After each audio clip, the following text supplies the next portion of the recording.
ಯೇಸು ನನ್ನೊಂದಿಗಿದ್ದಾರೆ ಎಂಬ ಒಂದು ವಿಶ್ವಾಸ. ವಿಶ್ವಾಸ ಅನ್ನೋದು ಏನೋ ಒಂದು, it's not A feeling.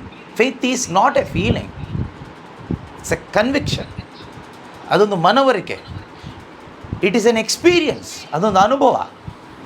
Not A physical experience but A spiritual experience. ಅದೊಂದು ಶಾರೀರಿಕ ಅನುಭವ ಅಲ್ಲ. ಈಗ ಗಾಳಿ ಇದೆ, ಚಳಿ ಇದೆ, ಬಿಸಿ ಇದೆ, ಇದೆಲ್ಲ ಒಂದು ಶಾರೀರಿಕ ಅನುಭವ. ಆದರೆ ಯೇಸು ಇದ್ದಾರೆ ಅನ್ನೋದು ಒಂದು ಅನುಭವ, ಆದರೆ ಶಾರೀರಿಕ ಅನುಭವ ಅಲ್ಲ, ಆತ್ಮಿಕವಾದ ಅನುಭವ. ಆ ಅನುಭವ ನಮಗೆ ಸಿಗೋದು ಓನ್ಲಿ ಬೈ ಫೇತ್. ವಿಶ್ವಾಸದ ಮುಖಾಂತರ ಮಾತ್ರನೇ ನಮಗೆ ಯೇಸು ನಮ್ಮೊಂದಿಗೆ ಇದ್ದಾರೆ ಎಂಬ ಆ ಅನುಭವ ನಮಗೆ ಸಿಗುತ್ತೆ. ಎಲ್ಲರಿಗೂ ಪ್ರೈಸ್ ದಿ ಲಾರ್ಡ್. ಸಂತೋಷವಾಗಿದ್ದೀರಾ? ಓಕೆ. ನಮ್ಮ ಸಂತೋಷಕ್ಕೆ ಕಾರಣ ಯೇಸು ನಮ್ಮೊಂದಿಗೆ ಇದ್ದಾರೆ.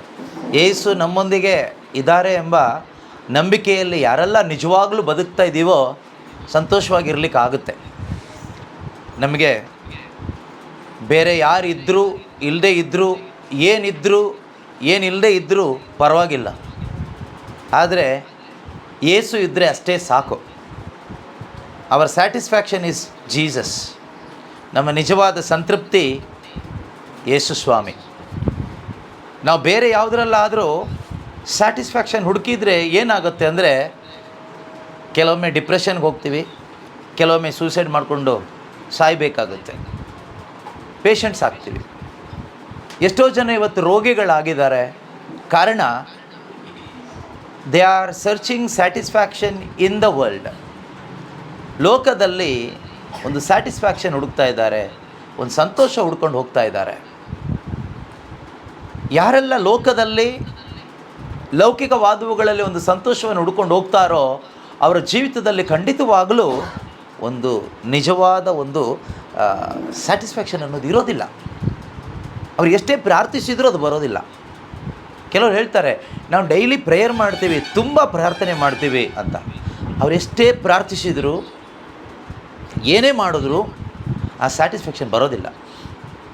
ಅದು ಬರಬೇಕಾದ್ರೆ ಯೇಸು ನನ್ನೊಂದಿಗಿರಬೇಕು. ಯೇಸು ನನ್ನೊಂದಿಗಿದ್ದಾರೆ ಎಂಬ ಒಂದು ವಿಶ್ವಾಸ.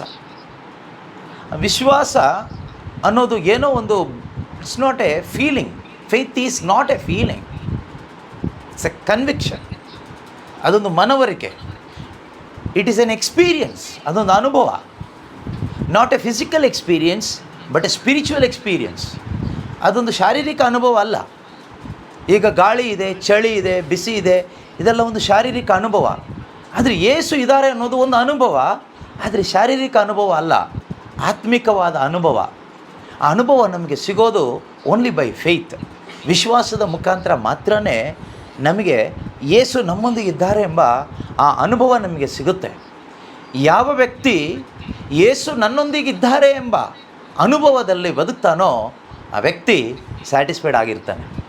ಯಾರೇ ಆಗಿರಲಿ, ಯಾವುದೇ ಜಾತಿ ಜನಾಂಗದವರೇ ಆಗಿರಲಿ, ಯೇಸು ನನ್ನೊಂದಿಗಿದ್ದಾರೆ ಎಂಬ ಅನುಭವದಲ್ಲಿ ಬದುಕಬೇಕು. ಫೀಲಿಂಗಲ್ಲಿ ಅಲ್ಲ. ನಮಗೆಲ್ಲರಿಗೂ ಫೀಲ್ ಆಗುತ್ತೆ ಯೇಸು ನಮ್ಮ ಜೊತೆಗಿದ್ದಾರೆ ಅಂತ. ಸಮ್ಟೈಮ್ಸ್ ವಿ ಫೀಲ್,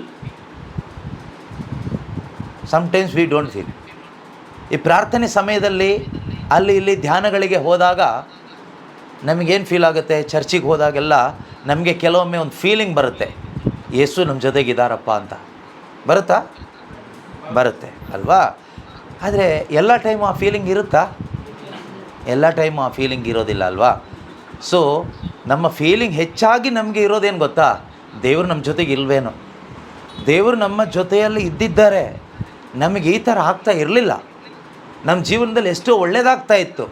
ಆ ರೀತಿ ನಮಗೆ ದೇವರ ಬಗ್ಗೆ ಒಂದು ನೆಗೆಟಿವ್ ಫೀಲಿಂಗ್ ಬರುತ್ತೆ. ಅಲ್ಲಿ ಇಲ್ಲಿ ಪ್ರಾರ್ಥನೆಗೆ ಚರ್ಚಿಗೆಲ್ಲ ಹೋದಾಗ ಒಂದು ಪಾಸಿಟಿವ್ ಫೀಲಿಂಗ್ ಇರುತ್ತೆ. ಅದನ್ನು ನಾವು ವಿಶ್ವಾಸ ಅಂತ ಹೇಳಲಿಕ್ಕಾಗೋದಿಲ್ಲ. Feeling based Christianity. ಆ ಫೀಲಿಂಗ್ ಬೇಸ್ಡ್ ಕ್ರಿಶ್ಚಿಯಾನಿಟಿಯಲ್ಲಿ ಪವರ್ ಇರೋದಿಲ್ಲ, ಶಕ್ತಿ ಇಲ್ಲ. That is useless Christianity. Feeling based Christianity is useless. Feeling based Christian life is fruitless, useless, meaningless, powerless, Christian life. ಭಾವನಾತ್ಮಕ ಕ್ರೈಸ್ತ ಜೀವನ. ನಾವೆಲ್ಲರೂ ಮನುಷ್ಯರಿಗೆ ಭಾವನೆಗಳಿರುತ್ತೆ, ಫೀಲಿಂಗ್ಸ್ ಅನ್ನೋದು ಇರುತ್ತೆ, ಭಾವನೆ ಅನ್ನೋದು ಇರುತ್ತೆ. ಒಳ್ಳೆ ಭಾವನೆ, ಕೆಟ್ಟ ಭಾವನೆ ಅಲ್ವಾ? ಚರ್ಚ್ ಒಳಗಡೆ ಹೋದಾಗ ನಮ್ಗೆ ಒಳ್ಳೆ ಭಾವನೆ ಬರುತ್ತಾ, ಕೆಟ್ಟ ಭಾವನೆ ಬರುತ್ತಾ? ಸ್ವಾಭಾವಿಕವಾಗಿ ಒಳ್ಳೆ ಭಾವನೆ ಬರುತ್ತೆ ಅಲ್ವಾ? ಸೊ ನಾವೆಲ್ಲರೂ ಒಂದು ರೀತಿ ಈ ಭಾವನೆ ಬೇಸ್ಡ್ ಆಗಿ ಬದುಕುತ್ತಿರುವ ಕ್ರೈಸ್ತರು. ನಾನು ನಿಮ್ಮನ್ನೆಲ್ಲ ಹೇಳ್ತಾ ಇಲ್ಲ, ಜನರಲ್ ಆಗಿ ಸಾಧಾರಣವಾಗಿ ನಾವು ಒಂದು ಫೀಲಿಂಗಲ್ಲಿ ಬದುಕ್ತಾ ಇರ್ತೀವಿ. ದೇವರು ಇಲ್ಲಿದ್ದಾರೆ, ಈ ಪ್ರಾರ್ಥನೆಯಲ್ಲಿ ದೇವರಿದ್ದಾರೆ. ಸೊ ಆ ರೀತಿಯಲ್ಲಿ ಒಂದು ಫೀಲಿಂಗ್ ಬೇಸ್ಡ್ ಕ್ರಿಶ್ಚಿಯಾನಿಟಿ. ಹೌದಾ? ತಪ್ಪು ಅಂತ ಅಲ್ಲ ನಾನು ಹೇಳ್ತಾ ಇರೋದು, ಆದರೆ there is no power in that. Feeling based ಕ್ರಿಶ್ಚಿಯಾನಿಟಿಯಲ್ಲಿ ಏನಿರೋದಿಲ್ಲ ಅಂದರೆ there is true power of God. ನಿಜವಾದ ದೈವ ಶಕ್ತಿ ಅಲ್ಲಿ ಇರೋದಿಲ್ಲ. ಯಾಕೆ ಅಂದರೆ ಅಲ್ಲಿ ಫೇತ್ ಇಲ್ಲ. ಆದರೆ ಫೇತ್ ಬೇಸ್ಡ್ ಕ್ರಿಶ್ಚಿಯಾನಿಟಿ ಇದೆಯಲ್ವಾ, ಫೇತ್ ಬೇಸ್ಡ್ ಕ್ರಿಶ್ಚಿಯನ್, ಅಲ್ಲಿ ಪವರ್ ಇರುತ್ತೆ, ಶಕ್ತಿ ಇರುತ್ತೆ. ಯಾವ ಶಕ್ತಿ ಅಂದರೆ ಪರಿಶುದ್ಧ ಆತ್ಮನ ಶಕ್ತಿ, ದೇವರ ಶಕ್ತಿ ಇರುತ್ತೆ. ನಿನ್ನ ಜೀವನದಲ್ಲಿ ಯಾಕೆ ದೇವರ ಆತ್ಮನ ಶಕ್ತಿ ಇಲ್ಲ ಅಂದರೆ your Christian life is based on some good feelings. ನಮ್ಮ ಕ್ರೈಸ್ತ ಜೀವನ ಒಂದು ಕೆಲವು ಒಳ್ಳೆಯ ಭಾವನೆಗಳಿಂದ ಕೂಡಿದ ಕ್ರೈಸ್ತ ಜೀವನ ಆಗಿರೋದ್ರಿಂದ ನಮಗೆ ಆ ಟ್ರೂ ಹೋಲಿ ಸ್ಪಿರಿಟ್ ಪವರಲ್ಲಿ ಬದುಕಲಿಕ್ಕೆ ಆಗ್ತಾ ಇಲ್ಲ. ಹೋಲಿ ಸ್ಪಿರಿಟ್ ಹಾಡೆಲ್ಲ ಹಾಡ್ತೀವಿ ನಾವು, ಹೋಲಿ ಸ್ಪಿರಿಟ್ ನೊವೇನ ಮಾಡ್ತೀವಿ, ಹೋಲಿ ಸ್ಪಿರಿಟ್ ಬಗ್ಗೆ ತುಂಬ ಬೋಧನೆಗಳನ್ನು ಆಲಿಸ್ತೀವಿ, ಒಂದು ಒಳ್ಳೆ ಫೀಲಿಂಗ್ ಸಿಗುತ್ತೆ, ವಿ ಫೀಲ್ ಗುಡ್. ಆ feel good Christianity is fruitless Christianity. Live good ಆಗೋದಿಲ್ಲ, ಓನ್ಲಿ ಫೀಲ್ ಗುಡ್ ಅಷ್ಟೇ. ಗುಡ್ ಫೀಲಿಂಗ್ ಇರುತ್ತೆ, ಆದರೆ ನಮ್ಮ ಜೀವನ ನಿಜವಾಗಲೂ ದೇವರು ಎಕ್ಸ್ಪೆಕ್ಟ್ ಮಾಡುವ ಒಂದು ಫ್ರೂಟ್ಫುಲ್ ಆಗಿ ಬದುಕಬೇಕಾದ್ರೆ, ಫಲಭರಿತವಾಗಿ ನಾವು ಬದುಕಲಿಕ್ಕೆ ಸಾಧ್ಯವಾಗಬೇಕಾದ್ರೆ ನಾವು ಫೇತ್ ಬೇಸ್ಡ್ ಕ್ರಿಶ್ಚಿಯನ್ಸ್ ಆಗಬೇಕು. ಫೀಲಿಂಗ್ ಬೇಸ್ಡಿಂದ ಫೇತ್ ಬೇಸ್ಡಿಗೆ ಬರಬೇಕು. ಫೀಲಿಂಗ್ ಬೇಸ್ಡ್ ಕ್ರಿಶ್ಚಿಯಾನಿಟಿಯಿಂದ ಕ್ರೈಸ್ತರಾಗಿ, ಫೀಲಿಂಗ್ ಬೇಸಲ್ಲಿ ಕ್ರೈಸ್ತರಾಗಿ ಬದುಕೋದ್ರಿಂದ ಏನಾದರೂ ನಮ್ಮ ಆತ್ಮಕ್ಕೆ ಏನಾದರೂ ಲಾಭ ಇದೆಯಾ ಕೇಳಿದ್ರೆ ಏನೂ ಲಾಭ ಇಲ್ಲ. ಆಯಿತಾ? ಏನೂ ಲಾಭ ಇಲ್ಲ. ಲೋಕದಲ್ಲಿ ನಮಗೆ ಜನ ಗುರುತಿಸ್ಬೋದು ಅಷ್ಟೇ, ಇವರು ಗುಡ್ ಕ್ರಿಶ್ಚಿಯನ್ಸ್, ಇವರು ಬ್ಯಾಡ್ ಕ್ರಿಶ್ಚಿಯನ್ಸ್. ಯಾಕೆ ಅಂದರೆ ಫೀಲಿಂಗ್ ಬೇಸ್ಡಲ್ಲಿ.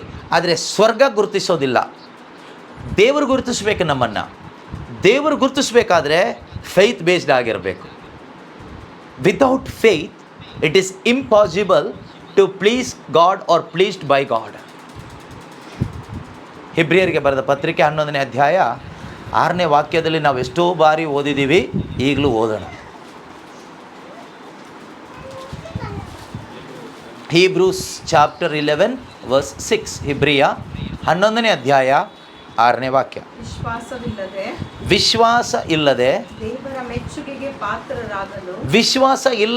ದೇವರ ಮೆಚ್ಚುಗೆಗೆ ಪಾತ್ರರಾಗಲು ಅಥವಾ ದೇವರನ್ನು ಮೆಚ್ಚಿಸಲು ಯಾರಿಂದನೂ ಸಾಧ್ಯ ಇಲ್ಲ. ಆಮೇಲೆ ದೇವರ ಬಳಿಗೆ ಸಾಗುವವರು ಅವರ ಅಸ್ತಿತ್ವವನ್ನು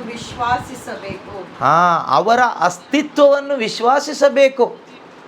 god is present here in me, with me. ಅದನ್ನು ನಾವು ನಂಬಬೇಕು. ಅವರ ಬಳಿಗೆ ಸಾಗುವವರು ಅಂದರೆ ಅವ್ರನ್ನ ಆರಾಧಿಸುವವರು, ಅವ್ರನ್ನ ಫಾಲೋ ಮಾಡುವವರು, ಅವರು ಇದ್ದಾರೆ ಎಂದು ನಾವು ನಂಬಬೇಕು, ಭಾವಿಸಬೇಕು. ಅಲ್ಲ, ಒಳ್ಳೆ ಭಾವನೆಗಳು ಒಳ್ಳೆಯದೇ, ಬಟ್ ಒಳ್ಳೆ ಭಾವನೆ ಇಟ್ಕೊಂಡ್ರೆ ದೇವ್ರನ್ನ ಪ್ಲೀಸ್ ಮಾಡೋಕ್ಕಾಗೋದಿಲ್ಲ. ಹಾಗಂತ ಕೆಟ್ಟ ಭಾವನೆ ಇಟ್ಕೋಬೇಕು ಅಂತ ಅಲ್ಲ. ನಾನು ಹೇಳ್ತಾ ಇರೋ ಮಾತಿನ ಅರ್ಥ, ಭಾವನೆಗಳಿಂದ, ಒಳ್ಳೆಯ ಭಾವನೆಗಳು ಮನಸ್ಸಲ್ಲಿ ತಂದ್ಕೊಳ್ಳೋದ್ರಿಂದ ದೇವರನ್ನ ಮೆಚ್ಚಿಸ್ಲಿಕ್ಕಾಗೋದಿಲ್ಲ. That is a deception of the devil. ಇವತ್ತು ನಾವು ಅನೇಕರಲ್ಲಿ ಕೇಳಿಸ್ಕೊಳ್ತೀವಿ, ಮನಸ್ಸು ಒಳ್ಳೆಯದು ಇಟ್ಕೋಬೇಕು, ಒಳ್ಳೆ ಭಾವನೆ ಇಟ್ಕೋಬೇಕು ಮನಸ್ಸಲ್ಲಿ, ಆಗ ದೇವ್ರನ್ನ ಮೆಚ್ಚಿಸ್ಬೋದು ಅಂತ. ಖಂಡಿತ ಸಾಧ್ಯ ಇಲ್ಲ ಪ್ರೀತಿಯ ಸಹೋದರ ಸಹೋದರಿಯರೇ. ನಮ್ಮ ಮನಸ್ಸಿನಲ್ಲಿ ಒಳ್ಳೆಯ ಭಾವನೆ ಯಾರ ಲೆಕ್ಕದಲ್ಲಿ ಒಳ್ಳೆಯದು? ನಮ್ಮ ಲೆಕ್ಕಾಚಾರದಲ್ಲಿ ಒಳ್ಳೆಯ ಭಾವನೆ.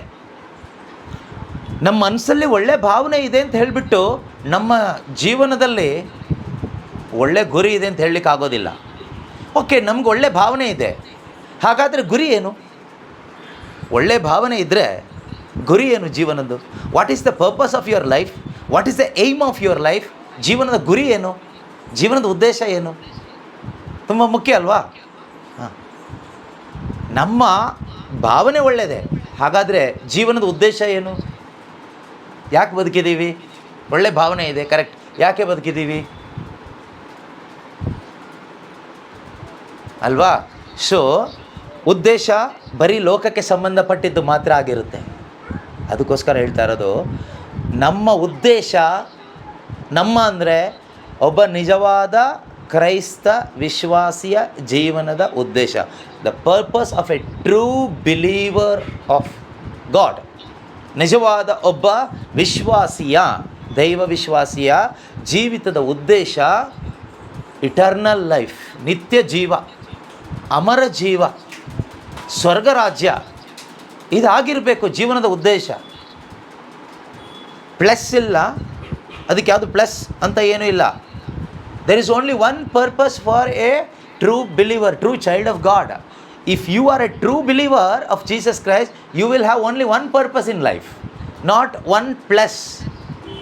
No, only one purpose, only one. ಒಬ್ಬ ನಿಜವಾದ ಕ್ರೈಸ್ತ ವಿಶ್ವಾಸಿಯ ಜೀವನದ ಗುರಿ, ಉದ್ದೇಶ ಒಂದೇ ಒಂದಿರುತ್ತೆ. ಅದು ಏನು ಅಂದರೆ ನಿತ್ಯ ಜೀವ, ಇಟರ್ನಲ್ ಲೈಫ್, ಸ್ವರ್ಗ ರಾಜ್ಯ, ಕಿಂಗ್ಡಮ್ ಆಫ್ ಗಾಡ್, ಅಷ್ಟೇ, ಬೇರೆ ಏನೂ ಇಲ್ಲ. ಈ ಪ್ಲಸ್ ಅದು ಇದು ಅಂತ ಇರೋದು ಯಾರಿಗೆ ಗೊತ್ತಾ? ಈ ಫೀಲಿಂಗ್ ಬೇಸ್ಡ್ ಕ್ರಿಶ್ಚಿಯನ್ಸ್ ಇದ್ದಾರಲ್ಲ, ಫೀಲಿಂಗಲ್ಲಿ ಬದುಕ್ತಾರಲ್ವ, ಗುಡ್ ಫೀಲಿಂಗ್, ಗುಡ್ ಹಾರ್ಟೆಡ್ ಅಂತ ಹೇಳ್ತಾರಲ್ಲ, ಜನ ಹೇಳ್ತಾರಲ್ಲ, ಆ ರೀತಿ ಗುಡ್ ಫೀಲಿಂಗಲ್ಲಿ, ಗುಡ್ ಹಾರ್ಟಲ್ಲಿ ಜನ ಹೇಳುವ ಸೋ ಕಾಲ್ಡ್ ಗುಡ್ ಹಾರ್ಟೆಡ್ ಕ್ರಿಶ್ಚಿಯಾನಿಟಿಯಲ್ಲಿ ಅವರಿಗೆ ನಿತ್ಯ ಜೀವ ಪ್ಲಸ್ ಅದು ಇದು ಇರುತ್ತೆ. ಅದು ಟ್ರೂ ನಿತ್ಯ ಜೀವ ಆಗಿರೋದು ಇಲ್ಲ, ಅದು ಕೂಡ ಒಂದು ಫೀಲಿಂಗೇ ಅವರಿಗೆ. ಅದ್ರ ಬಗ್ಗೆ ನೋ ಐಡಿಯಾ, ಅದ್ರ ಬಗ್ಗೆ ಅವರಿಗೆ ನೋ ಐಡಿಯಾ, ಏನೂ ಐಡಿಯಾ ಇಲ್ಲ. ಈಗ ಪ್ರಪಂಚದಲ್ಲಿ ನಮಗೆ ಒಂದೊಂದು ದೇಶದ ಬಗ್ಗೆ ಐಡಿಯಾ ಇದೆ. ಆಸ್ಟ್ರೇಲಿಯಾ ಬಗ್ಗೆ ಒಂದು ಐಡಿಯಾ ಕೆಲವರು ಹೇಳ್ತಾರೆ, ಆಸ್ಟ್ರೇಲಿಯಾ ಹೀಗಿದೆ, ಅಲ್ಲಿನ ಸಿಸ್ಟಮ್ ಹೀಗಿದೆ ಅಂತ ಹೇಳ್ತಾರಾ? ಹೇಳ್ತಾರೆ. ಈಗ ನಾವು ಅರಬ್ ಕಂಟ್ರೀಸ್ಗೆ ಹೋದರೆ, ಅರಬ್ ಕಂಟ್ರೀಸ್ನ ಅಲ್ಲಿನ ವಿಶೇಷತೆ ಏನು, ಅಲ್ಲಿನ ಜೀವನ ಏನು, ಅಲ್ಲಿನ ಫುಡ್ ಏನು, ಅಲ್ಲಿನ ಸ್ಯಾಲ್ರಿ ಏನು, ಅಲ್ಲಿನ ಜಾಬ್ ಏನು, ಅಲ್ಲಿನ ಜನರ ಮೈಂಡ್ಸೆಟ್ ಹೇಗಿರುತ್ತೆ, ಅಲ್ಲಿನ ಕಲ್ಚರ್ ಏನು, ನಮಗೆ ಹೇಳಲಿಕ್ಕಾಗುತ್ತೆ? ಆಗುತ್ತಾ? ಹೇಳ್ಬೋದಾ? ಪೂರ್ತಿ ಹೇಳಲಿಕ್ಕಾಗದೇ ಇದ್ದರೂ, ಎಲ್ರಿಗೂ ಆಗದೇ ಇದ್ದರೂ ಕೆಲವರಿಗಾದರೂ ಹೇಳ್ಬೋದು. ಆದರೆ ಕ್ರೈಸ್ತ ವಿಶ್ವಾಸಿಗಳಾದ ನಮಗೆ ಸ್ವರ್ಗ ರಾಜ್ಯದ ಅಲ್ಲಿನ ಒಂದು ಕಲ್ಚರ್ ಏನು, ಹೇಗಿರುತ್ತೆ, ಅಲ್ಲಿನ ಸಿಸ್ಟಮ್ ಏನು ಅಂತ ಹೇಳಲಿಕ್ಕೆ ಸಾಧ್ಯ ಆಗುತ್ತಾ? ಮಕ್ಕಳಿಗೆ ಏನು ಹೇಳ್ಕೊಡ್ತೀರ ಮತ್ತೆ? What you are going to teach your children about the kingdom of God, about Jesus Christ? ಯಾಕಾಗೋದಿಲ್ಲ ಅಂದರೆ ನಾವು ಫೀಲಿಂಗ್ ಬೇಸ್ಡ್ ಆಗಿ ಬದುಕ್ತಾ ಇದ್ದೀವಿ, ಅದಕ್ಕೆ ಆಗೋದಿಲ್ಲ. ಯಾವಾಗ ನಾವು ಫೇತಿಗೆ ಬರ್ತೀವೋ, ನಿಜವಾಗ್ಲೂ ವಿಶ್ವಾಸಕ್ಕೆ ಬರ್ತೀವೋ, ವಿಶ್ವಾಸದಲ್ಲಿ ನಾವು ನಮ್ಮ ಕ್ರೈಸ್ತ ಜೀವನವನ್ನು ಜೀವಿಸ್ತೀವೋ, ಆಗ ನಮ್ಮ ಜೀವನದ ಪರ್ಪಸ್ ಬದಲಾಗುತ್ತೆ. ನೆನ್ಪಿಟ್ಕೊಳ್ಳಿ, ಫೀಲಿಂಗ್ ಬೇಸ್ಡ್ ಕ್ರಿಶ್ಚಿಯಾನಿಟಿಯಲ್ಲಿ purpose, many purposes, eternal life plus ABCD XYZ, ಅದು ಒಬ್ಬೊಬ್ಬರಿಗೊಂದೊಂದು ಇರುತ್ತೆ. ಆದರೆ ನಿಜವಾಗಲೂ ಆತ್ಮದಲ್ಲಿ ಒಂದು ಜನ್ಮವನ್ನು ಸ್ವೀಕಾರ ಮಾಡಿ ನಿಜವಾದ ಒಂದು ವಿಶ್ವಾಸಕ್ಕೆ ಬಂದಿರತಕ್ಕಂಥ ಒಬ್ಬ ವ್ಯಕ್ತಿ ಜೀವಿತದಲ್ಲಿ ಒಂದೇ ಪರ್ಪಸ್ ಇರುತ್ತೆ, ಅದು ನಿತ್ಯ ಜೀವ ಮಾತ್ರ ಇರುತ್ತೆ, ಸ್ವರ್ಗ ರಾಜ್ಯ ಮಾತ್ರ ಇರುತ್ತೆ. ಅದನ್ನು ಫೋಕಸ್ಡ್ ಆಗಿ, ಅದನ್ನು ಮಾತ್ರ ಗುರಿಯಾಗಿ ಇಟ್ಕೊಂಡು ಈ ಭೂಮಿಯಲ್ಲಿ ಬದುಕುವವರಾಗಿರ್ತಾರೆ. ಅಂಥವರೇ ದೇವರಿಗೆ ಮೆಚ್ಚುಗೆ ಆದವರಾಗಿರ್ತಾರೆ. ಅಂಥವರಿಗೆ ಮಾತ್ರನೇ ದೇವರನ್ನ ಪ್ಲೀಸ್ ಮಾಡಲಿಕ್ಕಾಗತ್ತೆ. ಅದಕ್ಕೆ ಬೈಬಲ್ ಹೇಳುತ್ತೆ, without faith no one can please God or pleased by God. ವಿಶ್ವಾಸ ಇಲ್ಲದೆ ಯಾರಿಗೂ ದೇವರನ್ನ ಮೆಚ್ಚಿಸ್ಲಿಕ್ಕೂ, ದೇವರಿಂದ ಮೆಚ್ಚುಗೆ ಪಡ್ಕೊಳ್ಳಿಕ್ಕೂ ಖಂಡಿತವಾಗಲೂ ಸಾಧ್ಯ ಇಲ್ಲ. ಯಾಕೆ? ಈ ಒಂದು 11ನೇ ಅಧ್ಯಾಯದಲ್ಲಿ ಮುಂದೆ ನಾವು ಅನೇಕ ವಿಶ್ವಾಸಿಗಳ ಬಗ್ಗೆ ಓದ್ತೀವಿ. ನೀವು ಆಮೇಲೆ ಓದಬೇಕು. ಹೀಬ್ರೂಸ್ ಚಾಪ್ಟರ್ 11ನಲ್ಲಿ ಅನೇಕ ಜನರ ಬಗ್ಗೆ ದೇವರು ಮೆನ್ಷನ್ ಮಾಡಿ ಬರೆದಿದ್ದಾರೆ. ಹನೋಕನ ಬಗ್ಗೆ ಬರೆದಿದ್ದಾರೆ, ಮೋಶೆ ಬಗ್ಗೆ ಬರೆದಿದ್ದಾರೆ, ಎಲಿಯನ ಬಗ್ಗೆ ಬರೆದಿದ್ದಾರೆ, ದಾವೀದನ ಬಗ್ಗೆ ಬರೆದಿದ್ದಾರೆ, ಸಂಸೋನನ ಬಗ್ಗೆ ಬರೆದಿದ್ದಾರೆ, ಅನೇಕ ವಿಶ್ವಾಸಿಗಳ ಬಗ್ಗೆ ಬರೆದಿದ್ದಾರೆ. ಕಾರಣ ಏನು? ಇವರೆಲ್ಲರೂ ನಿತ್ಯ ಜೀವವನ್ನು, ಸ್ವರ್ಗ ರಾಜ್ಯವನ್ನು, ಅಳಿದು ಹೋಗದೆ ಇರುವಂಥ ಆ ಒಂದು ಜೀವನವನ್ನು ಮಾತ್ರ, ಪ್ಲಸ್ ಇಲ್ಲ, ಮಾತ್ರ ಲಕ್ಷ್ಯವಾಗಿಟ್ಟುಕೊಂಡು ಬದುಕಿದವರಾಗಿದ್ದರು. ಆದುದರಿಂದ ದೇವರು ಅವರ ಹೆಸರನ್ನ ಹೈಲೈಟ್ ಮಾಡಿ ಹೇಳ್ತಾ ಇದ್ದಾರೆ, ಇವರು ನಿಂತರನೇ ಫಾಲ್ಟ್ ಇರುವ ಮನುಷ್ಯರಾಗಿದ್ದರು, ಇವರು ನಿಂತರನೇ ಸಾಮಾನ್ಯ ಮನುಷ್ಯರಾಗಿದ್ದರು, ಇವರು ನಿಂತರ ಪಾಪ ಜೀವನ ಜೀವಿಸಿದವರಾಗಿದ್ದರು, ಇವರು ನಿಂತರ ವೀಕ್ನೆಸ್ಗಳಿರುವಂಥ ವ್ಯಕ್ತಿಗಳಾಗಿದ್ದರು, ಇವರು ನಿಂತರ ಕಳ್ತನ ಮಾಡಿದವರು, ಕೊಲೆ ಮಾಡಿದವರು, ಸುಳ್ಳು ಹೇಳಿದವರು, ಮೋಸ ಮಾಡಿದವರು, ಬಲಹೀನತೆಗಳಲ್ಲಿಯೂ ದುರ್ಬಲತೆಗಳಲ್ಲಿಯೂ ಬದುಕಿದವರಾಗಿದ್ದರು. ಆದರೂ ಕೂಡ ಅವರ ಜೀವನದ ಲಕ್ಷ್ಯ ಸ್ವರ್ಗ ರಾಜ್ಯವಾಗಿತ್ತು, ಪರಲೋಕ ರಾಜ್ಯವಾಗಿತ್ತು. ಆದುದರಿಂದಲೇ ದೇವರು ಆ ಲಿಸ್ಟಲ್ಲಿ ಎಲ್ಲ ಸೈಂಟ್ಸ್ನ ಹಾಕಲಿಲ್ಲ. Now they are saints. ಈಗ ಅವರು ಸೈಂಟ್ಸ್ ಆಗಿದ್ದಾರೆ, ಆದರೆ ಹಾಕಿದ ಅಂದು ಅವರು ಸೈಂಟ್ಸ್ ಆಗಿದ್ದರು, ಅವರು ಜೀವಿಸಿದಾಗ ಲಿವಿಂಗ್ ಸೈಂಟ್ ಆಗಿದ್ದರು. ಅಂದರೆ ವಿಶ್ವಾಸದ ಜೀವನ ಜೀವಿಸಿದವರೇ ಸೈಂಟ್ಸ್. ಬೈಬಲ್ ಪ್ರಕಾರ ಸೈಂಟ್ಸ್ ಅಂದರೆ ಯಾರು? ವಿಶ್ವಾಸಕ್ಕಾಗಿ ಪ್ರಾಣತ್ಯಾಗ ಮಾಡಿದವರು, ವಿಶ್ವಾಸದ ಜೀವನವನ್ನು ಈಗ ಜೀವಿಸ್ತಾ ಇರುವವರು. They are saints in the site of God. ದೇವರ ದೃಷ್ಟಿಯಲ್ಲಿ ಅವರೆಲ್ಲರೂ ಯಾರು ಅಂದರೆ ಸಂತರಾಗಿರ್ತಾರೆ. ಈಗ ಇವರು ಈ ಇಬ್ರಿಯರಿಗೆ ಬರೆದ ಪತ್ರಿಕೆ 11ನೇ ಅಧ್ಯಾಯದಲ್ಲಿರುವವರು, ಅವರಲ್ಲಿ ಎಲ್ಲರಲ್ಲೂ ವೀಕ್ನೆಸ್ಗಳಿದೆ, ಕೊರತೆಗಳಿದೆ. ಅಬ್ರಹಾಮ ನೋಡಿದರೆ ತನ್ನ ಪ್ರಾಣ ಉಳಿಸ್ಕೊಳ್ಳಿಕ್ಕೆ ಹೆಂಡ್ತಿನ ವ್ಯಭಿಚಾರ ಮಾಡುವಂಥ ಬಿಟ್ಟವನು ಮನುಷ್ಯ. ಅರ್ಥ ಆಗ್ತಿದೆಯಾ? ಹಾಂ, ಒಂದು ಊರಿಗೆ ಹೋಗ್ತಾನೆ, ಆ ಊರಿನ ಅಲ್ಲೇ ಅವನು ಹೆದರಿಕೆ ಆಗುತ್ತೆ ಅವನಿಗೆ. ಅಯ್ಯೋ, ಇಲ್ಲಿನ ಅರಸ ನನ್ನ ಹೆಂಡ್ತಿನೇನಾದರೂ ಇವ್ದು ಯಾರು ಅಂತ ಕೇಳಿದ್ರೆ, ಇವ್ನು ನನ್ನ ಹೆಂಡ್ತಿ ಅಂತ ಹೇಳಿದ್ರೆ ಅವನೇನು ಮಾಡ್ತಿದ್ದ? ಅಬ್ರಹಾಮನ್ನ ಸಾಯಿಸಿಬಿಟ್ಟು ಇವಳನ್ನ ಸಾರಳನ್ನ ಕರ್ಕೊಂಡು ಹೋಗಿ ಇಟ್ಕೊಳ್ತಾ ಇದ್ದ. ಅದಕ್ಕೆ ಅಬ್ರಹಾಮ್ ಹೇಳ್ತಾನೆ, ಯಾರಾದರೂ ಕೇಳಿದರೆ ನಿನ್ನನ್ನು ತಂಗಿ ಅಂತ ಹೇಳ್ಬಿಡು ಅಂತ. ತಂಗಿ ಅಂತ ಹೇಳಿದರೆ ಇವನು ಪ್ರಾಣ ತೆಗಿಯಲ್ಲ, ಗಂಡ ಅಂತ ಹೇಳಿದರೆ ಪ್ರಾಣ ತೆಗಿತಾರೆ. ಸೊ ಹೆದರ್ಕೊಂಡು ತಂಗಿ ಅಂತ ಹೇಳ್ಬಿಡು, ಕರ್ಕೊಂಡೋದ್ರೆ ಕರ್ಕೊಂಡೋಗ್ಲಿ, ಅಲ್ಲಿ ಇದ್ಬಿಟ್ಟು ಬಾ, ನಾನು ಉಳಿಬೇಕು. ಸೊ ಅಂತಹ ಒಂದು ಸ್ವಾರ್ಥಭರಿತ ವ್ಯಕ್ತಿಯಾಗಿದ್ದ ಅಬ್ರಹಾಮ್, ವಿಶ್ವಾಸದ ಪಿತಾಮಹ. ಯಾಕೆ? His focus was eternal life. ಆತನ ಲಕ್ಷ್ಯ ನಿತ್ಯ ಜೀವ ಆಗಿತ್ತು. ಮೋಶೆ ಒಬ್ಬ ಕೊಲೆಗಾರ, ಮರ್ಡರ್ ಮಾಡಿ ಓಡಿ ಹೋದವನು, ಈಜಿಪ್ಟಿನ ಸಕಲ ಸುಖಭೋಗಗಳನ್ನು ಅನುಭವಿಸಿ ತನ್ನ ಯೌವನವನ್ನು ಅಲ್ಲಿ ಕಳೆದವನು. ಏನೆಲ್ಲ ಪಾಪ ಮಾಡೋದನ್ನೋ ಗೊತ್ತಿಲ್ಲ, ದೇವರಿಗೆ ಮಾತ್ರ ಗೊತ್ತು. 40 years ಒಬ್ಬ ಮನುಷ್ಯನ ಪೀಕ್ ಟೈಮ್, ಒಳ್ಳೆ ಟೈಮ್. ಈಜಿಪ್ಟಿನ ಸುಖ ಭೋಗದಲ್ಲಿ ಅವನು ಕಳೆದ 40 ವರ್ಷಗಳು. ಆಮೇಲೆ ಓಡೋದ, ಅನುಭವಿಸೋಕ್ಕಾಗೋದೆಲ್ಲ ಅನುಭವಿಸ್ದ. ದೇವರು ಅವನ್ನ ಹಿಡಿದು ಹೇಳ್ತಾರೆ, ಸ ರೈಚಸ್ ಪರ್ಸನ್ ಅಂತ, ಒಬ್ಬ ನೀತಿವಂತ ಅಂತ ದೇವರು ಮಾಡ್ತಾರೆ. ಅದೇ ರೀತಿಯಲ್ಲಿ ನೀವು ಆ ಲಿಸ್ಟ್ ಓದ್ತಾ ಹೋಗಿ, ಪ್ರತಿಯೊಬ್ಬರಲ್ಲೂ ಕೂಡ ಒಂದಲ್ಲ ಒಂದು ಫಾಲ್ಟ್ ಇರುತ್ತೆ. ಸಂಸೋನ ವ್ಯಭಿಚಾರದಲ್ಲಿ ಬಿದ್ದಂಥ ವ್ಯಕ್ತಿ, ದೇವರ ಶಕ್ತಿಯನ್ನು ಕಳ್ಕೊಂಡಂಥ ವ್ಯಕ್ತಿ. ಆದರೆ ದೇವರು ಇವ್ರದ್ದೆಲ್ಲ ಹೆಸರುಗಳು ಯಾಕೆ ಈ 11ನೇ ಅಧ್ಯಾಯದಲ್ಲಿ ಹಾಕ್ತಾರೆ ಅಂದರೆ, ಪ್ರತಿಯೊಬ್ಬರು ನೀತೀಕರಿಸಲ್ಪಡುವುದು ಅವರ ಸ್ವಂತ ಪುಣ್ಯ ಕಾರ್ಯಗಳಿಂದ ಅಲ್ಲ, ಅವರ ಸ್ವಂತ ಭಕ್ತಿಯಿಂದ ಅಲ್ಲ, ಅವರ ಸ್ವಂತ ಪರಿಶುದ್ಧತೆಯಿಂದ ಅಲ್ಲ, ಅವರ ದಾನ ಧರ್ಮಗಳಿಂದ ಅಲ್ಲ, ಅವರ ಭಕ್ತಿ ಪ್ರಾರ್ಥನೆಯಿಂದ ಅಲ್ಲ, ದೇವರಲ್ಲಿಟ್ಟ ವಿಶ್ವಾಸದ ಮುಖಾಂತರ ಮಾತ್ರವೇ ಅವರು ನೀತಿವಂತರಾಗಿದ್ದು.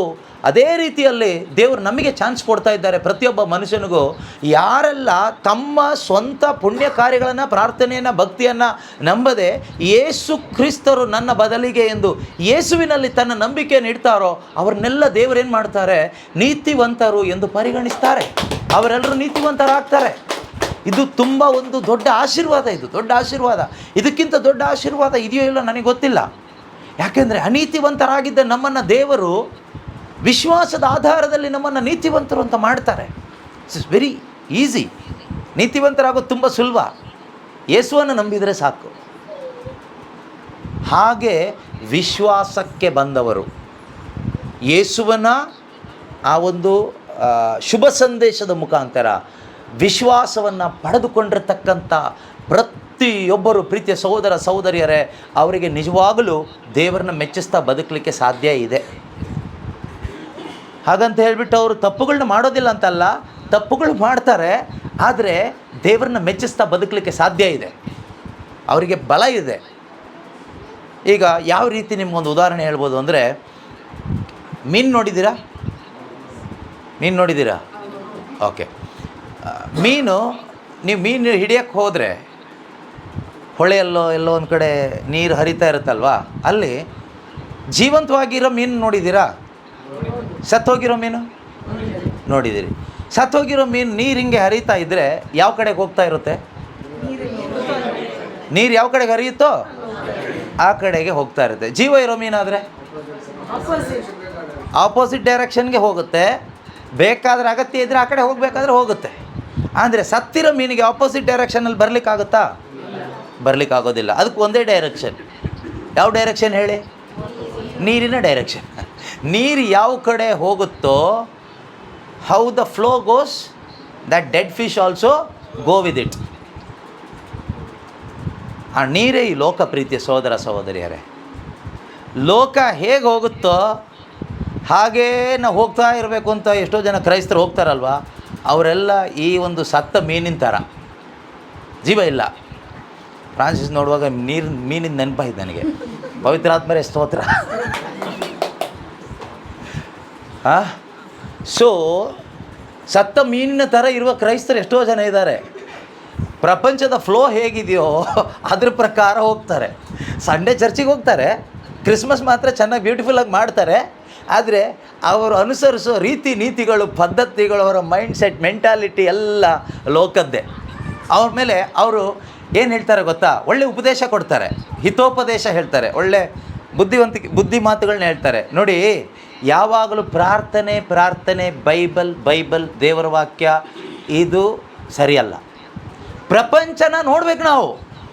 ಪ್ರಪಂಚ ಹೇಗೆ ಹೋಗ್ತಾ ಇದೆಯೋ ಅದಕ್ಕೆ ಅಡ್ಜಸ್ಟ್ ಆಗಿ ಹೋಗಬೇಕು. ನಿಮ್ಮದೇ ಒಂದಂತ ಹೋಗಬಾರ್ದು, ಅದು ಸರಿಯಲ್ಲ. ಜನ ಎಲ್ಲ ತಪ್ಪು ತಿಳ್ಕೊಳ್ತಾರೆ. ಜನ ಎಲ್ಲ ಮಾಡ್ತಾರೆ, ನಿಮ್ಮನ್ನ ದೂರ ಇಡ್ತಾರೆ.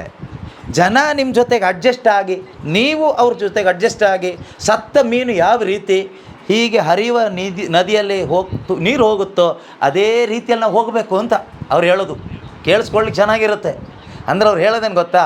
ನಾನು ಸತ್ತ ಮೀನು, ನೀನು ಸತ್ತ ಮೀನಾಗಿ ಬಾ ನನ್ನ ಜೊತೆಗೆ, ಇಬ್ಬರು ಒಟ್ಟಿಗೆ ಹರಿದೋಗ್ಬಿಡೋಣ ನೀರಲ್ಲಿ. ನೀರು ಯಾವ ಕಡೆಗೆ ಹೋಗ್ತಾ ಇದೆಯೋ ಆ ಕಡೆಗೆ ಹೋಗೋಣ. ಜೀವ ಇರೋ ಮೀನು ಅದು ಯಾವ ಕಡೆಗೆ ಅಗತ್ಯ ಇದೆಯೋ ಆ ಕಡೆಗೆ ಹೋಗುತ್ತೆ. ಜೀವ ಇರೋ ಮೀನು ತಲೆ ಎತ್ತುತ್ತೆ ಹೀಗೆ ನೀರಿಂದ. ಸತ್ತಿರೋ ಮೀನು ಮುಳುಗೋಗುತ್ತೆ ಕೆಲವು ಟೈಮ್, ಹೆಣ ತೇಲ್ಕೊಂಡು ಹೋಗ್ತಾ ಇರುತ್ತೆ. ತಲೆ ಎತ್ತಕ್ಕಾಗಲ್ಲ, ಅದಕ್ಕೆ ಯಾರನ್ನೂ ನೋಡೋಕ್ಕಾಗಲ್ಲ. ಸೆಲ್ಫ್ ಸೆಂಟರ್ಡ್ನೆಸ್, ಸ್ವಾರ್ಥಭರಿತ ಜೀವನ, ಯಾರನ್ನೂ ನೋಡೋಕ್ಕಾಗಲ್ಲ. ನೋಡ್ಲಿಕ್ಕೆ ಮೀನೇ. ಇನ್ನೊಂದು, ಸತ್ತ ಮೀನನ್ನು ತಗೊಂಡು ಬಂದು ಯಾರು ಫ್ರೈ ಮಾಡಿ ತಿನ್ನೋದೇ ಇಲ್ಲ. ಸಮುದ್ರದಲ್ಲಿ ಸತ್ತ ಮೀನು ಎಷ್ಟು ಸಿಕ್ಕಿದ್ರು ಅದನ್ನು ತಗೊಬಂದು ಯಾರು ತಿನ್ನೋಕ್ಕೆ ಹೋಗಲ್ಲ. ಜೀವ ಇರೋ ಮೀನನ್ನು ಹಿಡಿದು ಸಾಯಿಸಿ ತಿಂತಾರೆ ಅಷ್ಟೇ. ಅಂದರೆ ಸತ್ತ ಮೀನಿಗೆ ಬೆಲೆನೇ ಇಲ್ಲ. ಸತ್ತ ಮೀನು ಎಷ್ಟು ಒಳ್ಳೆ ಮೀನಾದರೂ ಅದಕ್ಕೆ ಬೆಲೆ ಇಲ್ಲ. ನೀವು ಸತ್ತ ಮೀನು ತಿಂತೀರಾ, ಜೀವ ಇರೋ ಮೀನು ತಿಂತೀರಾ? ಅಂದರೆ ಸಮುದ್ರದಲ್ಲಿ ನೀವು ಮೀನು ಹಿಡಿತಾ ಇರಬೇಕಾದ್ರೆ ಸುಮಾರು ಮೀನು ಸತ್ತೋಗಿ ಬಿಟ್ಟಿದೆ. ಆ ಸತ್ತೋಗಿರೋ ಮೀನನ್ನ ಹಿಡ್ಕೊಂಡು ತಿಂತೀರೋ, ಜೀವ ಇರೋ ಮೀನನ್ನ ಹಿಡ್ಕೊಂಡು ಬಂದು ಸಾಯಿಸಿ ತಿಂತೀರೋ? ಹೌದಾ? ಹಾಂ. ಅಂದರೆ ಈ ಸತ್ತು ಹೋಗ್ತಿರೋ ತೇಲ್ಕೊಂಡು ಹೋಗ್ತಾ ಇರುತ್ತಲ್ಲ, ಆ ಮೀನುಗಳಿಗೆ 5 ಪೈಸೆ ಬೆಲೆ ಇಲ್ಲ. ಈಗ ನೋಡಿದವರು ಹೀಗೆ ನೋಡ್ಕೊಂಡು ಹೋಗ್ತಾರೆ ಬಿಟ್ಟರೆ ಏನೂ ಬೆಲೆ ಇಲ್ಲ ಅದಕ್ಕೆ. ಜೀವ ಇರುವ ಮೀನಾದರೆ ಕಷ್ಟಪಟ್ಟಾದರೂ ಹಿಡಿದು ಅದನ್ನು ತಿಂತಾರೆ. ಅಂದರೆ ದೇವರ ಮುಂದೆ ನಮಗೆ ನಿಜವಾಗ್ಲೂ ಬೆಲೆ ಸಿಗಬೇಕಾದ್ರೆ ನಾವು ಜೀವ ಇರೋ ಮೀನುಗಳ ಥರ ಆಗಬೇಕು. ನಾವು ಸತ್ತ ಮೀನು ಥರ ಈ ಪ್ರಪಂಚದಲ್ಲಿ ತೇಲ್ಕೊಂಡಿದ್ದರೆ ಎಷ್ಟೇ ಒಳ್ಳೆ ಮೀನಾದರೂ ಕೂಡ ಸತ್ತಿರೋ ಮೀನಾಗಿರೋದ್ರಿಂದ ದೇವರು ಅದನ್ನು ಕೈಯಲ್ಲಿ ಎತ್ಕೊಳ್ಳೋದಿಲ್ಲ. ಮೀನು ಸತ್ತೋಗಿದೆ ಬೇಡ ಅಂತಾರೆ. ಇವತ್ತು ನಿಮ್ಮನ್ನು ನೀವು ಪ್ರಶ್ನೆ ಕೇಳ್ಕೊಳ್ಳಿ, ನಾನು ಸತ್ತೋಗಿರುವ ಮೀನಾ, ಜೀವ ಇರುವ ಮೀನಾ? ನಿಮಗೇನು ಅನಿಸುತ್ತೆ ನಿಮ್ಮ ಬಗ್ಗೆ? ಬೇರೆಯವ್ರ ಬಗ್ಗೆ ನಮಗೆಲ್ರಿಗೂ ಬೇರೆ ಬೇರೆ ಅನಿಸುತ್ತೆ. ನಿಮ್ಮ ಬಗ್ಗೆ ನಿಮಗೇನು ಅನಿಸುತ್ತೆ? ಜೀವ ಇರೋ ಮೀನು ಅನಿಸುತ್ತಾ, ಸತ್ತೋಗಿರೋ ಮೀನು ಅನಿಸುತ್ತಾ? ಹಾಂ, ಇಲ್ಲಿ 50-50 ಇಲ್ಲ. ಅರೆ ಜೀವ ಇಲ್ಲ. ಒಂದು ಜೀವ ಇರಬೇಕು, ಇಲ್ಲ ಸತ್ತೋಗಿರಬೇಕು. ನಿಮ್ಗೇನು ಅನಿಸುತ್ತೆ? ಈ sometimes I feel like I have life ಅನ್ನೋದೇ ಡೆಡ್. ಫೀಲಿಂಗ್ ಡೆಡ್ಡೇ. Focus important. ಫೀಲಿಂಗ್ ಬಿಟ್ಬಿಡಿ. ಅದಕ್ಕೆ ಹೇಳಿದ್ದು, ಫೀಲಿಂಗ್ ಕೆಲವು ಟೈಮ್ ನಮಗೆ ಸತ್ತು ಮೀನು ಥರ ಅನಿಸುತ್ತೆ, ಅದು ಜೀವ ಇದೆ. ಅದು ಹೇಗೆ ಗೊತ್ತಾಗುತ್ತೆ? ನಾನು ಹೇಳಿದ್ದು ಅದಕ್ಕೆ ಫೋಕಸ್, ಲಕ್ಷ್ಯ, ಜೀವನದ ಲಕ್ಷ್ಯ. ಅಬ್ರಾಹ್ಮ ಈಗ ಹೆಂಡ್ತಿನ ಇನ್ನೊಬ್ಬನಿಗೆ ತಗೊಂಡೋಗಪ್ಪ ನೀನು ಇವಳನ್ನ ಅಂತ ಮಾರಾಟ ಮಾಡಬೇಕಾದ್ರೆ he felt I am A dead fish ಅಂತ. ಆದರೆ ಅವನ ಫೋಕಸ್ ಏನಾಗಿತ್ತು? ಸ್ವರ್ಗ ರಾಜ್ಯ, ದೇವರು ಅಡಿಪಾಯ ಹಾಕಿದ ಒಂದು ಮನೆ, ಅಲ್ಲಿಗೆ ಹೋಗಬೇಕು. ಅದೇ ಅವನ ಲಕ್ಷ್ಯ ಆಗಿತ್ತು. ಲಕ್ಷ್ಯ ಚೇಂಜ್ ಆಗಲಿಲ್ಲ. ಫಾಲ್ಟ್ಸ್ ಬಂತು ಒಳಗಡೆ, ಸತ್ತ ಹಾಗೆ ಕೆಲವೊಂದು ಕಾರ್ಯಗಳಾಯಿತು. ಹಾಗಂತ ಹೇಳಿಬಿಟ್ಟು ಹಿ ವಾಸ್ ನಾಟ್ ಡೆಡ್. ಅದೇ ರೀತಿಯಲ್ಲಿ ಪ್ರೀತಿಯ ಸಹೋದರ ಸಹೋದರಿಯರೇ, ನಾವು ಕೂಡ ಯೇಸು ಕ್ರಿಸ್ತನಲ್ಲಿ ವಿಶ್ವಾಸ ಇಟ್ಟಾಗ ಜೀವಂತ ಮೀನುಗಳಾದ್ವಿ. ಅದಕ್ಕೂ ಮೊದಲು ಸತ್ತು ಮೀನು ಥರ ಇದ್ವಿ. ಪ್ರಪಂಚ ಹೇಗೋ ಆ ಫ್ಲೋನಲ್ಲಿ ನಾವು ಹೋಗ್ತಾ ಇದ್ವಿ. ಪ್ರಪಂಚ ಹೇಗೋ ಅಂದರೆ ಅರ್ಥ ಆಯ್ತಲ್ವಾ? ಎಲ್ಲರೂ ಸೆಟ್ಲಾಗ್ತಾ ಇದ್ದಾರೆ, ನಾವು ಸೆಟ್ಲಾಗಬೇಕೋ ಬೇಡವಾ? ಬೇಕು, ಸೆಟ್ಲಾಗಬೇಕು. ಅದೇ ಪ್ರಪಂಚ. ಎಲ್ಲರೂ ಸೆಟ್ಲಾಗ್ತಾ ಇದ್ದಾರೆ. ಈಗ ನಮ್ಮ ಫ್ರಾನ್ಸಿಸಿಗೆ ಕೇಳ್ಬೋದು ಅವ್ರ ಅಕ್ಕ ಭಾವ ಎಲ್ಲ, ಫ್ರಾನ್ಸಿಸ್ ನೀನು ಯಾವಾಗ ಸೆಟ್ಲಾಗೋದು ಅಂತ. ಸೊ ಎಲ್ಲರೂ ಸೆಟ್ಲಾಗ್ತಾ ಇದ್ದಾರೆ, ಫ್ರಾನ್ಸಿಸ್ ನೀನು ಯಾವಾಗ ಸೆಟ್ಲಾಗೋದು ಅಂತ ಕೇಳ್ತಾರೆ. ಎಲ್ಲರೂ ಸತ್ತು ಮೀನು ಥರ ಆ ಪ್ರಪಂಚ ಹೇಗಿದೆಯೋ ಹಾಗೆ ಹೋಗ್ತಾ ಇದ್ದಾರೆ. ನೀನು ಯಾವಾಗಪ್ಪ ಸಾಯೋದು, ಸತ್ತು ಮೀನು ಥರ ಆಗೋದು ಅಂತ ಕೇಳಿದರೆ ಯಾರಾದರೂ ನಿಮ್ಮ ಅಕ್ಕ ಬಾಬಾ? ಕೇಳಲ್ಲ. ಕಷ್ಟಪಟ್ಟಿಲ್ಲ ಅಂತಿದ್ದಾರೆ ಫ್ರಾನ್ಸಿಸ್. ಯಾಕಾಗೆಲ್ಲ ಹೇಳ್ತೀರಿ ನೀವು? ಅವ್ರು ಹೇಳುವುದೇ ಅದು ನನಗೆ. ನಾನು ನಿಮಗೆ ಹೇಳ್ಕೊಟ್ಟ ಹಾಗೆ ನೀವು ಹೇಳಬೇಡಿ, ಮತ್ತು ನನಗೆ ಅಷ್ಟೇ ಏನು ಮಾಡಲಿಕ್ಕಾಗತ್ತೆ. ಸೊ ಸತ್ತ ಮೀನಿನ ಥರ ಇರುವ ಕ್ರೈಸ್ತರು ಅನೇಕ ಕಡೆಗಳಲ್ಲಿ ಸಿಗ್ತಾರೆ. ಅವರು ಹೀಗೆ ಹೋಗ್ತಾ ಇರ್ತಾರೆ. ಅವರು ಬ್ಯುಸಿ ಯಾವುದರಲ್ಲಿ? ನೀರು ಯಾವ ಕಡೆಗೆ ಹರಿತಾ ಇದೆಯೋ ಆ ಕಡೆಗೆ ಬ್ಯುಸಿ ಆಗಿರ್ತಾರೆ ಅವರು. ದುಡ್ಡು ಮಾಡೋದ್ರಲ್ಲಿ, ದುಡಿಯೋದ್ರಲ್ಲಿ ಬ್ಯುಸಿ. ಹಾಗಾದರೆ ದುಡಿಬಾರ್ದಾ? ದುಡಿಬೇಕು. ಎಷ್ಟು ದುಡಿತೀಯಪ್ಪ? ಯಾಕೆ ದುಡಿತೀಯಪ್ಪ? ದುಡಿಯೋದು ಯಾಕೆ? ಬೈಬಲ್ ಹೇಳುತ್ತೆ, ನಮಗೆ ಊಟ ಬಟ್ಟೆ ಇದ್ದರೆ ಅಷ್ಟೇ, ಅಷ್ಟಕ್ಕಾಗಿ ದುಡಿ. ಯಾರು ಬೇಡ ಅಂದರು? ಇನ್ನೂ ಜಾಸ್ತಿ ಇದೆಯಲ್ಲ, ಬಟ್ಟೆ ಇಲ್ಲಿದ್ದವನಿಗೆ ಕೊಡು, ಊಟ ಇಲ್ಲಿದ್ದವನಿಗೆ ಕೊಡು. ಆವಾಗ ನೀನು ನೆಮ್ಮದಿಯಿಂದ ಇರ್ತೀಯ, ಅವರು ನೆಮ್ಮದಿಯಿಂದ ಇರ್ತಾರೆ. ಇದು ಬರೀ ನೀನೇ ದುಡಿ, ನೀನೇ ಕುಡಿ, ನೀನೇ ತಿನ್ನು, ನೀನೇ ಮಜಾ ಮಾಡು, ನೀನೇ ಕಟ್ಕೋ, ನೀನೇ ಬಿದ್ಕೋ, ನೀನೇ ಆಸ್ಪತ್ರೆಗೆ ಹೋಗು, ನೀನೆಲ್ಲ ನೀನೇ ಮಾಡು. ಏನು ಪ್ರಯೋಜನ? ಪ್ರಪಂಚ ಹಾಗೆ. ಆ ಫ್ಲೋನಲ್ಲಿ ನೀವು ಹೋಗಬೇಕಾ? ಸತ್ತು ಮೀನು ಥರ ಪ್ರಪಂಚ ಈ ನೀರು ಹೇಗೆ ಹರ್ಕೊಂಡು ಹೋಗುತ್ತೋ ಹಾಗೇ ನಾನು ಹೋಗ್ತಾ ಇರಬೇಕಾ ಅಲ್ವಾ? ಜನ ಹೇಳ್ತಾರೆ ಅಂದರೆ ಜನ ಒಂದು ರೀತಿ ಡೆಡ್ ಫಿಶ್ ಥರ ಆ ಫ್ಲೋ, ವಾಟರ್ ಫ್ಲೋ ತಕ್ಕ ಹಾಗೆ ಹೋಗ್ತಾ ಇರ್ತದೆ. ಆದರೆ ನಮಗೆ ಜೀವ ಸಿಕ್ಕಿದೆ. ನಮಗೆ ಜೀವ ಸಿಕ್ಕಿರೋದ್ರಿಂದ, ಜೀವಂತ ದೇವರ ಮಕ್ಕಳಾಗಿರೋದ್ರಿಂದ ನಮ್ಮ ಅಪ್ಪ ಎಲ್ಲಿ ಕೂತ್ಕೊಂಡಿದ್ದಾರೋ ಆ ಕಡೆಗೆ ನೋಡ್ಬೇಕು ನಾವು. ಅಪ್ಪ ಎಲ್ಲಿದ್ದಾರೆ? ನಮ್ಮ ಅಪ್ಪ ಎಲ್ಲಿದ್ದಾರೆ? ಮೇಲೆ ಸ್ವರ್ಗದಲ್ಲಿ. ಅಂದರೆ ನಮ್ಮ ಗಮನ ಮೇಲುಗಡೆ ಇರಬೇಕು ಅಂತ ಹೇಳ್ತಾರೆ. ಇಹಲೋಕದ ಅಧಿಪತಿ ಯಾರು ಅಂತ ಯೇಸು ಹೇಳ್ತಾರೆ? ಸೈತಾನ. ನಮ್ಮ ಫೋಕಸ್ ಈ ಲೋಕದ ಕಡೆಗೆ ಇದ್ದರೆ ನಿಮ್ಮ ಅಪ್ಪ ಯಾರಾದ್ರು ಅವಾಗ? ಸೈತಾನ ನಿಮ್ಮ ತಂದೆ ಅಂತ ಯೇಸು ಆ ಜನರಿಗೆ ಹೇಳಲಿಕ್ಕೆ ಕಾರಣ ಏನು ಗೊತ್ತಾ? ಅಂದಿದ್ದಂಥ ಆ ಒಂದು ಯಹೂದ್ಯ ಮುಖಂಡರುಗಳಿಗೆ ಯೇಸು ಡೈರೆಕ್ಟಾಗಿ ಅವ್ರ ಫೇಸ್ ನೋಡಿ ಹೇಳ್ತಾರೆ, devil is your father, you are calling God God God God, but God is not your father. Devil is your God and you are calling the devil God and he is your father. ನೀವು ದೇವರು ದೇವರು ದೇವರು ಅಂತ ಕರಿತಾ ಇದ್ದೀರಿ. ಅದು ಯಾರಿಗೆ ಹೋಗ್ತಾ ಇದೆ ಗೊತ್ತಾ? ಆ ಕರೆ ಪಿಶಾಚಿಗೆ ಹೋಗ್ತಾ ಇದೆ, ಸೈತಾನನ ತಂದೆ. ಯಾಕೆ ಅಂದರೆ ನಿಮ್ಮ ಫೋಕಸ್ ಪೂರ್ತಿ ಎಲ್ಲಿದೆ? ಈ ಲೋಕದಲ್ಲಿದೆ. ಲೋಕದಲ್ಲಿ ಅಂದರೆ ಈ ಲೋಕದಲ್ಲಿರ್ತಕ್ಕಂಥ ಮನುಷ್ಯ ಉಂಟು ಮಾಡಿದ ಧರ್ಮದಲ್ಲಿದೆ. ನನ್ನ ಜಾತಿ, ನನ್ನ ಧರ್ಮ, ನನ್ನ ಪಂಗಡ, ನನ್ನ ಆಚಾರ ವಿಚಾರಗಳು. ಅವ್ರ ಫೋಕಸ್ ಎಲ್ಲಿತ್ತು? ಅವ್ರ ಫೋಕಸ್ ಪೂರ್ತಿ ಅವರ ಧರ್ಮದಲ್ಲಿತ್ತು, ಅವರ ರಿಲಿಜಿಯನ್ನಲ್ಲಿತ್ತು, ಲೋಕದಲ್ಲಿತ್ತು. ರಿಲಿಜಿಯನ್ ಅನ್ನೋದು ಲೋಕದ ಪ್ರೀತಿಯೇ, ಸ್ವರ್ಗದಲ್ಲ. Religion is of this world. ಈ ಲೋಕಕ್ಕೆ ಸಂಬಂಧಪಟ್ಟಿದ್ದು ಧರ್ಮ, ಜಾತಿ, ಪಂಗಡ, ಅದು ಇದು ಡಿನಾಮಿನೇಷನ್ಸ್ ಅಂತ ಏನೇನು ಹೇಳ್ತೀವೋ ಅದೆಲ್ಲ ಸ್ವರ್ಗಕ್ಕೆ ಸಂಬಂಧಪಟ್ಟ ವಿಷಯ ಅಲ್ಲ. ಅದೆಲ್ಲ ಈ ಲೋಕಕ್ಕೆ ಸಂಬಂಧಪಟ್ಟಿದ್ದು. ಯೇಸು ಕ್ರಿಸ್ತರು ಈ ಭೂಮಿಗೆ ಸ್ವರ್ಗದಿಂದ ಇಳಿದು ಬಂದರು. ಮನುಷ್ಯನಾಗಿ ಮನುಷ್ಯನಿಗೋಸ್ಕರ ಇಳಿದು ಬಂದರು. ಆಗ ಯೇಸುವನ್ನು ವಿರೋಧಿಸಿದ ಯಾರು ಗೊತ್ತಾ? ಈ ಲೋಕದಲ್ಲಿ ಧರ್ಮವನ್ನು ಪ್ರೀತಿಸ್ತಾ ಇದ್ದಂತಹ ಧಾರ್ಮಿಕ ವ್ಯಕ್ತಿಗಳು. ಆದರೆ ಅವ್ರ ಬಾಯಲ್ಲಿ ಮಾತ್ರ ದೇವರು ದೇವರು ದೇವರು ದೇವರು. ಈಗಲೂ ಕೂಡ ಎಷ್ಟೋ ಜನ ಇದ್ದಾರೆ ಕ್ರೈಸ್ತರು, ಬಾಯಲ್ಲಿ ಯೇಸು ಯೇಸು ಯೇಸು ಯೇಸು, ದೇವರು Yesu, hallelujah hallelujah, praise the Lord praise the Lord praise the Lord, thank you Jesus, praise you Jesus, hallelujah. ಆದರೆ ಒಳಗಡೆ ದ್ವೇಷ, ಹೊಟ್ಟೆ ಕಿಚ್ಚು, ಹಣದ ವ್ಯಾಮೋಹ, ಇದೆಲ್ಲ ತುಂಬಿಕೊಂಡಿದೆ. ಆಗ ಹೇಗೆ ಅವರು ಸ್ವರ್ಗ ರಾಜ್ಯಕ್ಕೆ ಬರ್ತಾರೆ?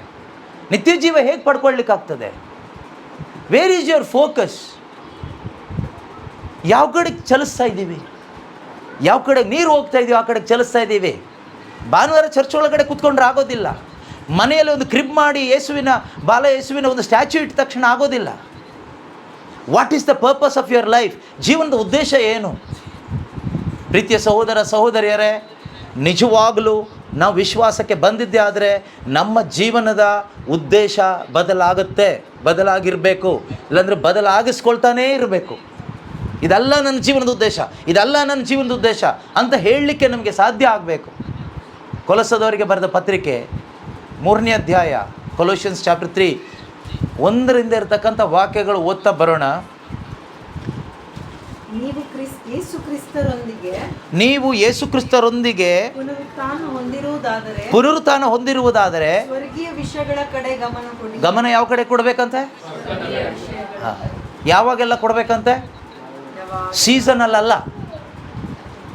ಸೀಸನಲ್ಲ, ಭಾನುವಾರ ಮಾತ್ರ ಅಲ್ಲ, ಅಥವಾ ಎಲ್ಲೋ ಒಂದು ಪ್ರಬೋಧನೆ ಕೇಳಿಸ್ಕೊಳ್ಳುವಾಗ ಮಾತ್ರ ಅಲ್ಲ,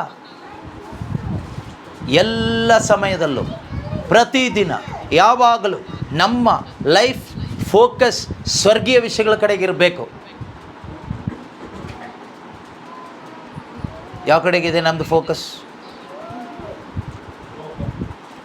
ಬರೀ ಲೋಕನೇ ಡೆಡ್ ಫಿಶ್ ಥರ ತೇಲ್ಕೊಂಡು ಹೋಗ್ತಾ ಇರುತ್ತೆ. ನೀರು ಹೆಂಗೆ ಹೋಗುತ್ತೋ ಹರ್ಕೊಂಡು ಹಾಗೆ ಹೋಗ್ತಾ ಇರುತ್ತೆ. ಇನ್ನು ಮತ್ತೆ ಕ್ರೈಸ್ತ ಧರ್ಮದಲ್ಲಿ ಇರೋದ್ರಿಂದ ಕ್ರಿಸ್ಮಸ್ ಮಾಡಬೇಕಲ್ವಾ?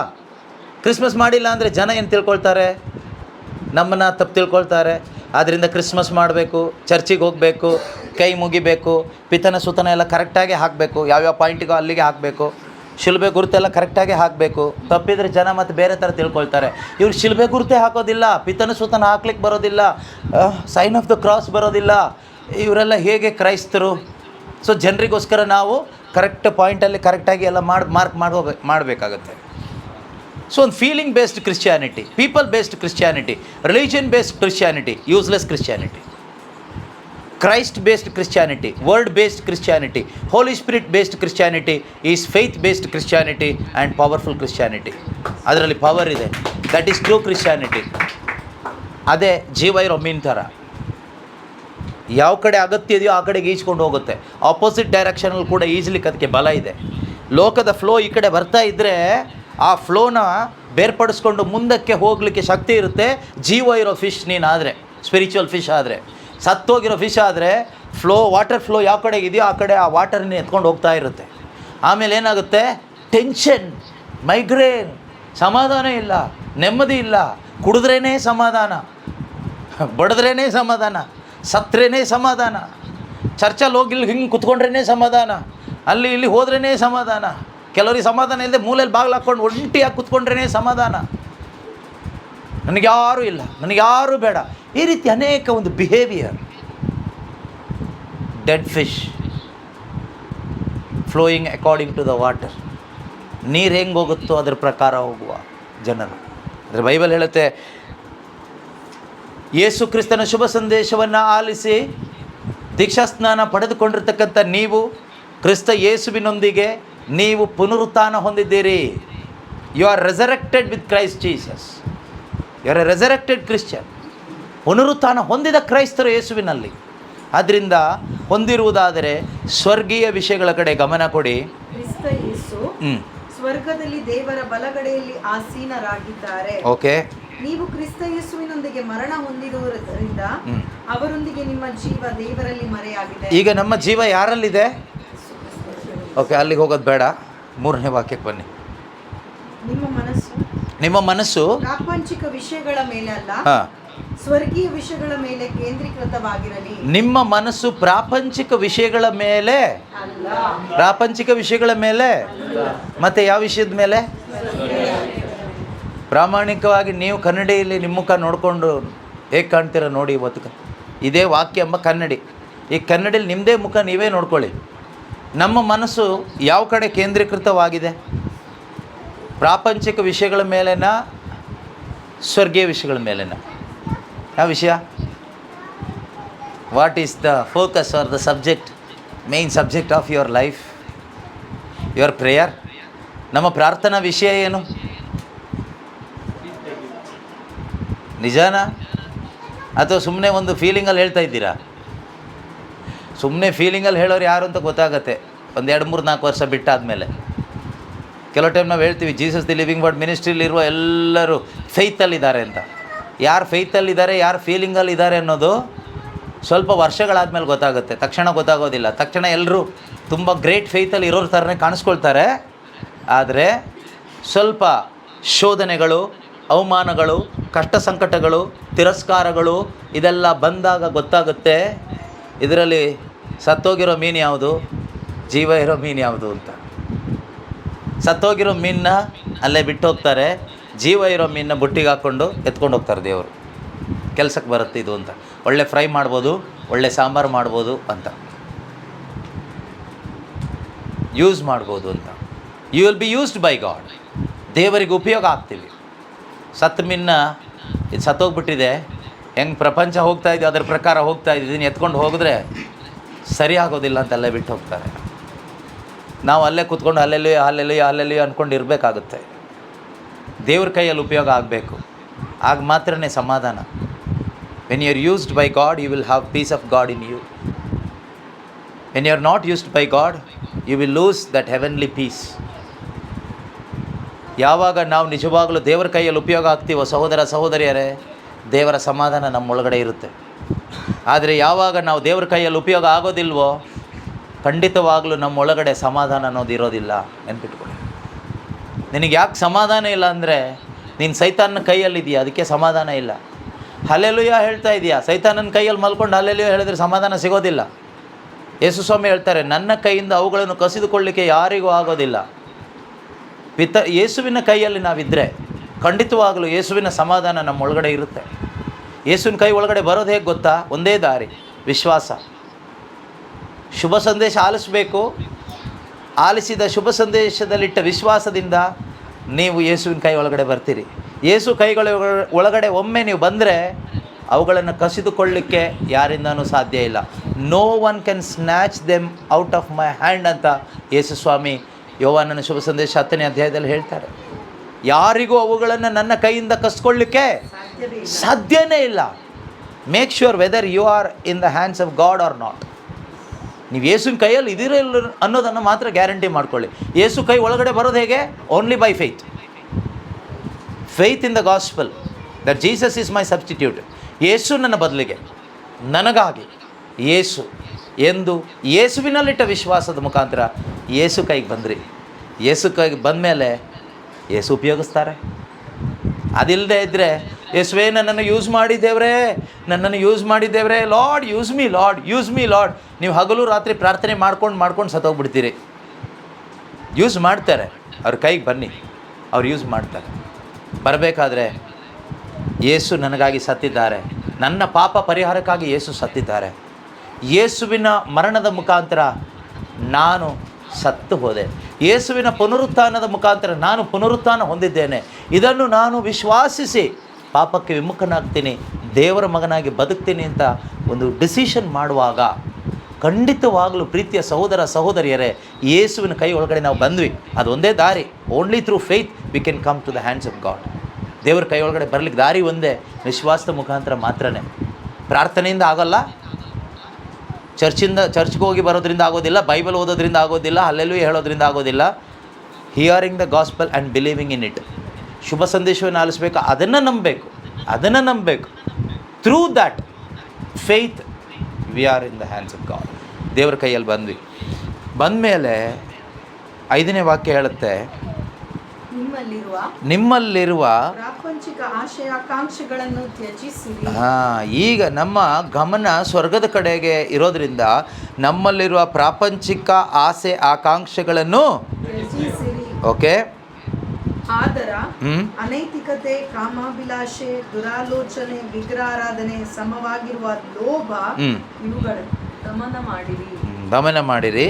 ಇಂಥವುಗಳಿಗೆ ಈಡಾಗುವ ದುಷ್ಕರ್ಮಿಗಳು ದೇವರ ಕೋಪಾಗ್ನಿಗೆ ಗುರಿಯಾಗುತ್ತಾರೆ. ಓಕೆ. ಒಮ್ಮೆ ಇವೆಲ್ಲ ನಿಮ್ಮ ಜೀವನದ ರೀತಿ ನೀತಿಗಳಾಗಿತ್ತು. ನೋಡಿ, ಇದೆಲ್ಲ ಒಮ್ಮೆ ನಮ್ಮ ಜೀವನದ ರೀತಿ ನೀತಿಗಳಾಗಿತ್ತು. ಯಾವುದಿತ್ತು ನಮ್ಮ ಜೀವನದಲ್ಲಿ? ಏನೆಲ್ಲ ಇತ್ತು? ಆದರ, ಅನೈತಿಕತೆ, ಕಾಮಾಭಿಲಾಷೆ, ದುರಾಲೋಚನೆ, ವಿಗ್ರಹ ಆರಾಧನೆಗೆ ಸಮಾನವಾಗಿರುವ ಲೋಭ. ಲೋಭ ಅಂದರೆ ಏನು? ಆಸೆ ಅಲ್ಲ, ದುರಾಸೆ. ದುರಾಸೆ ಯಾವುದು? ದುರಾಸೆ ನಮಗೆ ಇದೆ, ಇರೋದ್ರಲ್ಲಿ ನಮಗೆ ತೃಪ್ತಿ ಇಲ್ಲ, ಇನ್ನೂ ಬೇಕು, ಅದೇ ದುರಾಸೆ. ದುರಾಸೆ ಇದೆಯಾ ನಮಗೆ? ಇದೆಯಾ? ಅದನ್ನು ದೇವರು ಹೇಳ್ತಾರೆ, ಅದೇ ವಿಗ್ರಹಾರಾಧನೆ. ವಿಗ್ರಹಾರಾಧನೆ ಅಂದರೆ ಯಾವುದೋ ಸ್ಟ್ಯಾಚ್ಯೂ ಇಟ್ಟು ಅದನ್ನು ಪೂಜೆ ಮಾಡೋದು ಮಾತ್ರ ಅಲ್ಲ, ಅದು ಒಂದು ರೀತಿ ಬೇರೆ. ಆದರೆ ಇಲ್ಲಿ ಹೊಸ ಒಡಂಬಡಿಕೆಯಲ್ಲಿ ಒಂದು ವಿಗ್ರಹಾರಾಧನೆ ಯಾವುದು ಅಂದರೆ ನಮ್ಮ ಒಳಗಡೆ ಇರ್ತಕ್ಕಂತಹ ದುರಾಸೆಗಳು. ಒಳಗಡೆ ದುರಾಸೆ ಇದೆಯಾ? ಹಾಗಾದರೆ ಆ ದುರಾಸೆ ಇಟ್ಕೊಂಡು ನಾವು ಹಲ್ಲೇಲೂಯಾ ಅಂತ ಹೇಳುವಾಗ ವಿಗ್ರಹಾರಾಧಕರಾದ್ವಿ. ಯೇಸುವೇ ಸ್ತೋತ್ರ ಅಂತ ಹೇಳುವಾಗ ವಿಗ್ರಹಾರಾಧಕರಾದ್ವಿ. ಲೋಭ, ಲಸ್ಟ್. ಓಕೆ.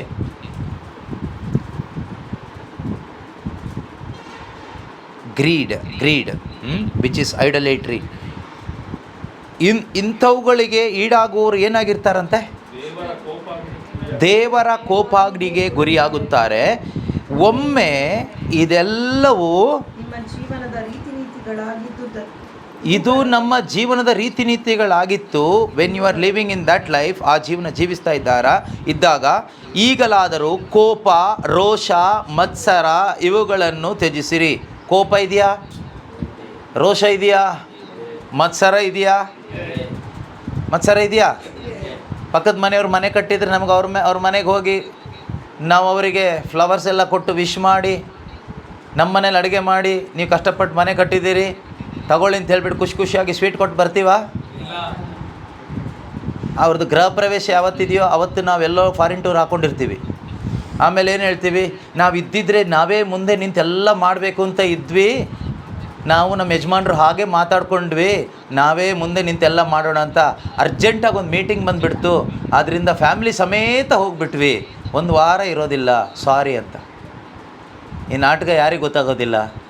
ಎಲ್ರಿಗೂ ಗೊತ್ತಾಗುತ್ತೆ. ಹೊಟ್ಟೆ ಕಿಚ್ಚು. ಅವರು ನಮಗಿಂತ ಚೆನ್ನಾಗಿರೋ ಮನೆ ಕಟ್ಟಿದ್ರಿಂದ ಅವ್ರ ಮನೆ ಒಳಗಡೆ ಹೋದಾಗ ಮುಳ್ಳು ಚುಚ್ಚಿದಂಗೆ ಆಗುತ್ತೆ ನಮಗೆ. ನಾವು ಕಷ್ಟಪಟ್ಟರು, ಪ್ರಾರ್ಥನೆ ಮಾಡಿದ್ರು, ಉಪವಾಸ ಮಾಡಿದ್ರು, ನಮಗೆ ಮನೆ ಸಿಗ್ತಾ ಇಲ್ಲ. ಅವ್ರು ಹೇಗೋ ಮಾಡ್ಕಟ್ಬಿಟ್ರು, ಪ್ರಾರ್ಥನೆನೂ ಮಾಡಲ್ಲ, ಸರಿಯಾಗಿ ಚರ್ಚಿಗೂ ಬರೋದಿಲ್ಲ, ದೇವರಲ್ಲಿ ನಂಬಿಕೆನೇ ಇಲ್ಲ, ದೇವ್ರು ಇಲ್ಲ ಅಂತ ಹೇಳ್ಕೊಂಡೆ ಮನೆ ಕಟ್ಬಿಟ್ರು. ನಾವು ದೇವರು ಅಂದ್ಕೊಂಡು ಮನೆ ಕಟ್ಟೋಕ್ಕಾಗಿಲ್ಲ. ಸೊ ಆಗೇನಾಗುತ್ತೆ, ನಮಗೆ ಹೊಟ್ಟೆ ಕಿಚ್ಚು ಬರುತ್ತೆ.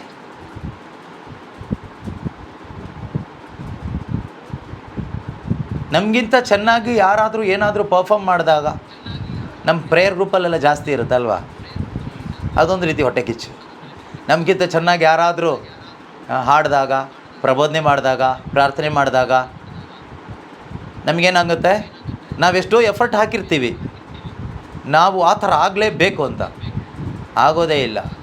ಆದರೆ ಜಾಸ್ತಿ ಎಫರ್ಟ್ ಹಾಕದೆ ಕೆಲವ್ರ ಮೇಲೆ ಹೋಗ್ತಾ ಇರ್ತಾರೆ, ಆವಾಗ ನಮಗೇನಾಗುತ್ತೆ, ಹೊಟ್ಟೆ ಕಿಚ್ಚು ಬರುತ್ತೆ. ಹೊಟ್ಟೆ ಕಿಚ್ಚು ಬಂದಾಗ ಏನು ಮಾತಾಡ್ತೀವಿ? ಏನಾದರೂ ಒಂದು ಅವ್ರ ಬಗ್ಗೆ ಮಾತಾಡ್ತೀವಿ. ಅವ್ರ ಬಗ್ಗೆ ಮಾತಾಡಲಿಕ್ಕೆ ಏನಾದರೂ ಸಿಗುತ್ತಾ? ಬೇಕಾದಷ್ಟು ಸಿಗುತ್ತೆ. ಯಾಕೆ ಅಂದರೆ ಅಬ್ರಾಹಮ, ಇಸಾಕ, ಯಾಕೋಬ ಅವರಲ್ಲೆಲ್ಲ ನಮಗೆ ನೆಗೆಟಿವ್ ಕಾಣಿಸುತ್ತೆ, ಏನಾದರೂ ಬೇಕಾದಷ್ಟು ನೆಗೆಟಿವ್ಸ್ ಇದೆ. ಅದೇ ರೀತಿ ಪ್ರತಿಯೊಬ್ಬ ವಿಶ್ವಾಸದ ಮುಖಾಂತರ ನೀತೀಕರಿಸಲ್ಪಟ್ಟವರಲ್ಲೂ ನೆಗೆಟಿವ್ಸ್ ಸಿಕ್ಕೇ ಸಿಗುತ್ತೆ. ನಾವು ಅದನ್ನು ಎತ್ಕೊಂಡು ಹೈಲೈಟ್ ಮಾಡ್ತಾ ಹೋಗ್ತೀವಿ, ಹೊಟ್ಟೆ ಕಿಚ್ಚು ಪಡ್ತೀವಿ. ಹಿಂದೊಮ್ಮೆ ಇದೆಲ್ಲ ನಮ್ಮದಾಗಿತ್ತು. ಯಾವುದೆಲ್ಲ?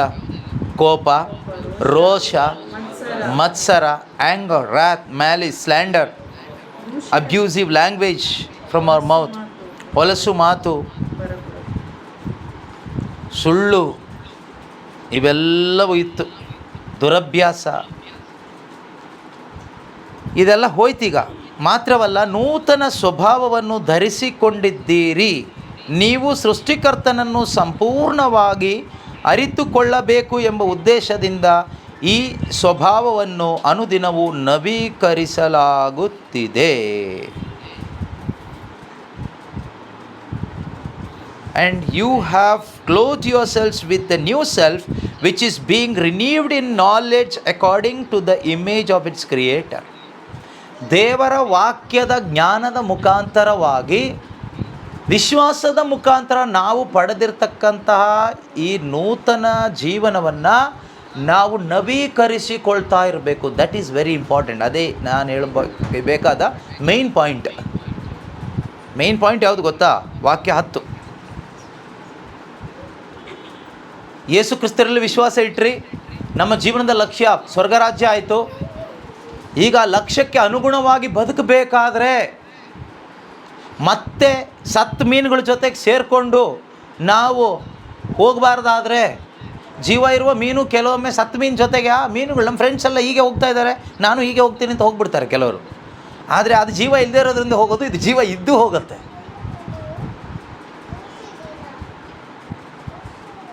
ಫ್ಲೋ ಪ್ರಕಾರ ಹೋಗುತ್ತೆ. ಆದರೆ ಎಲ್ಲರೂ ಹೋಗ್ತಾ ಇದ್ದಾರಲ್ಲ ಅಂತ ಹೇಳ್ಬಿಟ್ಟು ಹೋಗೋದಿದೆ ಕೆಲವೊಮ್ಮೆ. ಹಾಗೆ ಹೋಗದೆ ಸ್ಥಿರವಾಗಿ ನಿಂತ್ಕೊಳ್ಳಿಕ್ಕೂ, ನಿನಗೆ ಯಾವ ಕಡೆ ಹೋಗಬೇಕೆಂದು ದೇವರು ಗೈಡ್ ಮಾಡ್ತಾರೋ ಆ ಡೈರೆಕ್ಷನ್ನಲ್ಲಿ ಹೋಗಲಿಕ್ಕೆ ಸಾಧ್ಯವಾಗಬೇಕಾದ್ರೆ you need to renew your mind, your heart. ನಮ್ಮ ಹೃದಯವನ್ನು, ಮನಸ್ಸನ್ನು, ನಮ್ಮನ್ನು ನಾವು ಪ್ರತಿದಿನ ದೇವರ ವಾಕ್ಯದ ಜ್ಞಾನದಿಂದ, through the knowledge of God's word, we need to renew our mind on a daily basis. then only you can walk according to the way of the Lord. ದೇವರ ಪ್ರಭು ಯೇಸು ಕ್ರಿಸ್ತರ ಆ ಮಾರ್ಗದಲ್ಲಿ ಸ್ವರ್ಗವನ್ನು ಫೋಕಸ್ ಆಗಿಟ್ಕೊಂಡು, ನಿತ್ಯ ಜೀವವನ್ನು ಫೋಕಸ್ ಆಗಿಟ್ಕೊಂಡು ನಮಗೆ ಜೀವಿಸಲಿಕ್ಕೆ ಸಾಧ್ಯ ಆಗಬೇಕಾದ್ರೆ, ಸುಮ್ಮನೆ ನಾನು ಅಲ್ಲಿ ಹೋಗಿ ಅಭಿಷೇಕ ಪಡ್ಕೊಂಡು ಬಂದೆ, ಇಲ್ಲಿ ಹೋಗಿ ಅಭಿಷೇಕ ಪಡ್ಕೊಂಡು ಬಂದೆ, ನನಗೆ ಆ ಗಿಫ್ಟ್ ಇದೆ, ಈ ಗಿಫ್ಟ್ ಇದೆ, ಇದೆಲ್ಲ ಹೇಳ್ಕೊಂಡ್ರೆ ಆಗೋದಿಲ್ಲ. ನಮ್ಮ ಮನಸ್ಸನ್ನು ಪ್ರತಿದಿನ ನವೀಕರಿಸ್ಕೋಬೇಕಾದ್ರೆ ನಮಗೊಂದು ಟಾರ್ಗೆಟ್ ಬೇಕು. ಆ ಟಾರ್ಗೆಟ್ ಏನು ಗೊತ್ತಾ? ಯೇಸುವಿನಂತೆ ಆಗಬೇಕು ನಾನು ಎಂಬ ಟಾರ್ಗೆಟಲ್ಲಿ ಮನಸ್ಸನ್ನು ನವೀಕರಿಸ್ಕೋಬೇಕು. ಅವಳ ಥರ ಆಗಬೇಕು, ಇವನ ಥರ ಆಗಬೇಕು, ಅವ್ರ ಥರ ಆಗಬೇಕು, ಇವ್ರ ಥರ ಆಗಬೇಕು ಅಲ್ಲ, ಯೇಸು ಥರ ನಾನು ಆಗಬೇಕು. That is my target. ಯೇಸುವನ್ನು ಮುಂದೆ ಇಟ್ಕೊಂಡು ನಾನು ಯೇಸುವಿನಂತೆ ಆಗಬೇಕು, ನನ್ನ ಸ್ವಭಾವ ಯೇಸು ಥರ ಆಗಬೇಕು, ನನ್ನ ಜೀವನ ಯೇಸು ಥರ ಆಗಬೇಕು. ಆ ಥರ ಆಗಲಿಕ್ಕೆ ಕ್ರಿಸ್ತ ಯೇಸುವಿನ ಪರಿಪೂರ್ಣತೆಯ ಮಟ್ಟವನ್ನು ತಲುಪುವವರೆಗೂ ನಾವೇನು ಮಾಡಬೇಕು? ನವೀಕರಣ ಅನ್ನೋದು ತುಂಬ ಮುಖ್ಯ. Renewal of mind is very very important. ಇಲ್ಲದೆ ಇದ್ದರೆ ಈ ಒಂದು we are live fish, we walk according to the dead fish. Dead fish cannot walk, but according to the water flow, ನೀರು ಹೇಗೆ ಫ್ಲೋ ಆಗುತ್ತೋ ಅದ್ರ ಪ್ರಕಾರ ಡೆಡ್ ಫಿಶ್ ಹರ್ಕೊಂಡು ಹೋಗ್ತಾ ಇರುತ್ತೆ. ನಾವು ಅದೇ ಥರನೇ ಹೋಗ್ತೀವಿ, ರಿನ್ಯೂವಲ್ ಅನ್ನೋದು ಆಗದೇ ಇದ್ದರೆ. ಆದ್ದರಿಂದ ಪ್ರೀತಿಯ ಸಹೋದರ ಸಹೋದರಿಯರೇ, ಈ ವಾಕ್ಯ ಎಷ್ಟು ಸೀರಿಯಸ್ ಆಗಿ ನಾವು ತೆಗೆದುಕೋಬೇಕು ಅಂದರೆ, ಯೇಸು ಕ್ರಿಸ್ತನಲ್ಲಿ ನಾನು ಪುನರುತ್ಥಾನ ಹೊಂದಿದ್ದೇನೆ, ಆದ್ದರಿಂದ ನನ್ನ ಗಮನ, ನನ್ನ ಲಕ್ಷ್ಯ ಯಾವ ಕಡೆಗೆ ಇರಬೇಕು ಅಂದರೆ ಸ್ವರ್ಗದ ಕಡೆಗೆ ಮಾತ್ರ ಇರಬೇಕು. ಹಾಗಾದರೆ ಸೈತಾನನ ಒಂದು ಟಾರ್ಗೆಟ್ ಏನು? ಸೈತಾನನ ಟಾರ್ಗೆಟ್ ನಿಮ್ಮ ಮೇಲೆ ಏನಾಗಿರುತ್ತೆ? ಮುಖ್ಯವಾಗಿ ಸೈತಾನನ ಟಾರ್ಗೆಟ್ ನಮ್ಮ ಮೇಲೆ ಏನು ಅಂದರೆ, ನಮ್ಮ ಲಕ್ಷ್ಯವನ್ನು ಯೇಸು ಕಡೆಯಿಂದ ಅಥವಾ ಯೇಸುವಿನಂತೆ ಆಗುವುದರಿಂದ ತಪ್ಪಿಸ್ಬೇಕಷ್ಟೇ, ಬೇರೆ ಏನೂ ಅಲ್ಲ. ಆಗ ನಾವೇನಾಗ್ತೀವಿ? ಆಗ ಅವನ ಗುಂಪವರೆಲ್ಲ ಯಾವ ಕಡೆ ಹರ್ಕೊಂಡು ಹೋಗ್ತಾ ಇರ್ತಾರೋ ನಾವು ಆ ಕಡೆ ಹರ್ಕೊಂಡು ಹೋಗ್ತೀವಿ. ಪೌಲರು ಇಲ್ಲಿ ಎಚ್ಚರಿಕೆ ಕೊಟ್ಟು ಹೇಳ್ತಾ ಇದ್ದಾರೆ. ಏನಂತ ಹೇಳ್ತಾ ಇದ್ದಾರೆ?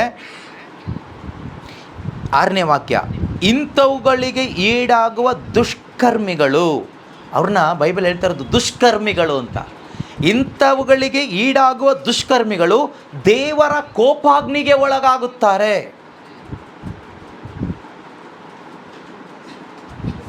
ಪ್ರೀತಿಯ ಸಹೋದರ ಸಹೋದರಿಯರೇ, ನಾವು ದೇವರ ಕೋಪಾಗ್ನಿಗೆ ಒಳಗಾಗದೆ ದೇವರು ನಮಗೆ ಕೊಟ್ಟಂಥ ಈ ನೂತನ ಜೀವನವನ್ನು ನಾವು ಜೀವಿಸಬೇಕು.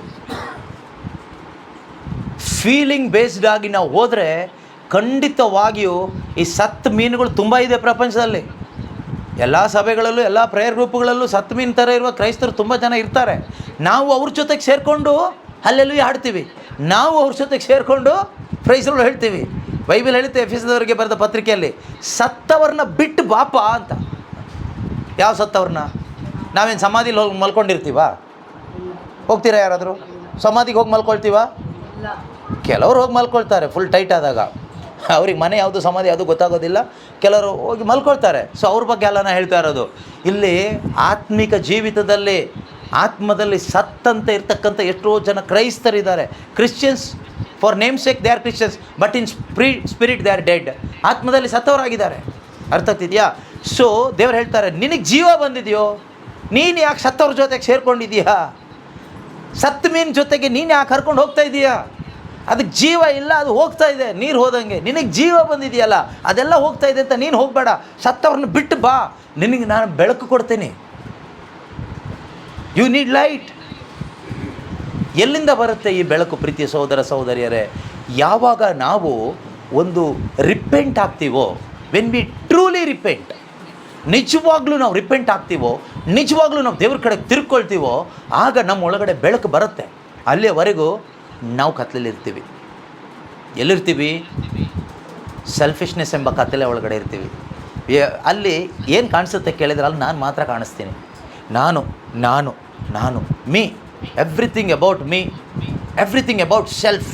ನಾನು, ನನ್ನ ಗಂಡ, ನನ್ನ ಮಗ, ನನ್ನ ಮಗಳು, ನನ್ನ ಕುಟುಂಬ, ನಂದು, ನನ್ನ ಆಸ್ತಿ, ನನ್ನ ಕಾರು, ನಂದು ನಂದು ನಂದು, ನನ್ನ ಸುಖ, ನನ್ನ ಹೆಸರು, ನನ್ನ ಸ್ಥಾನ, ನನ್ನ ಮಾನ, ನನ್ನ ಮರ್ಯಾದೆ, ನನ್ನ ದುಡ್ಡು, ನನ್ನ ದುಡಿಮೆ, everything about me me me centred, self centred, I centred life. ಏನು ಕೆಳಗೋಗ್ತಾ ಇದೆ?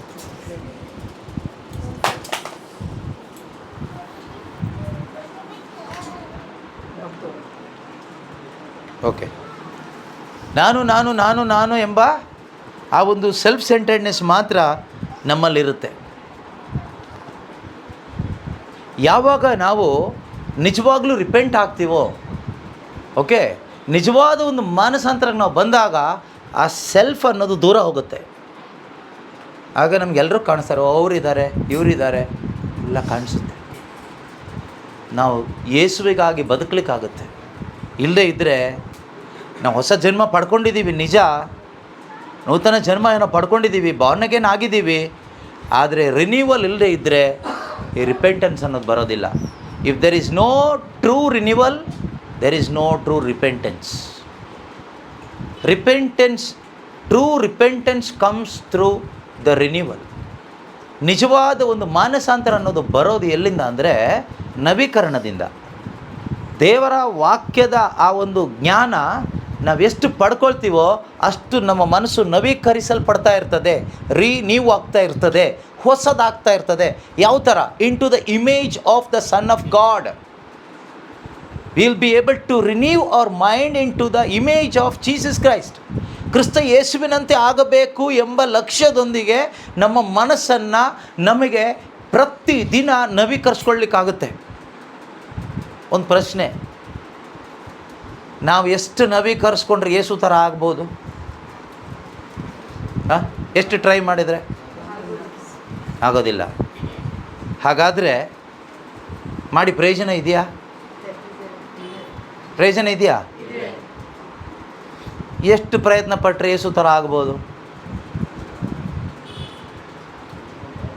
ಆಗೋದಿಲ್ಲ ಅಂತ ಗೊತ್ತಾದ್ಮೇಲೆ ಯಾಕೆ ಮಾಡೋಕ್ಕೆ ಹೋಗಬೇಕು? ಆಗುತ್ತೋ ಇಲ್ವೋ? ಪ್ಲವ್ಯಕ್ಕೆ ಆಗುತ್ತೋ ಇಲ್ವೋ? ಸ್ಮೈಲ್ ಕೊಡೋದಲ್ಲ, ಯೇಸು ಥರ ಆಗ್ಲಿಕ್ಕೆ ಆಗುತ್ತೋ ಇಲ್ವೋ?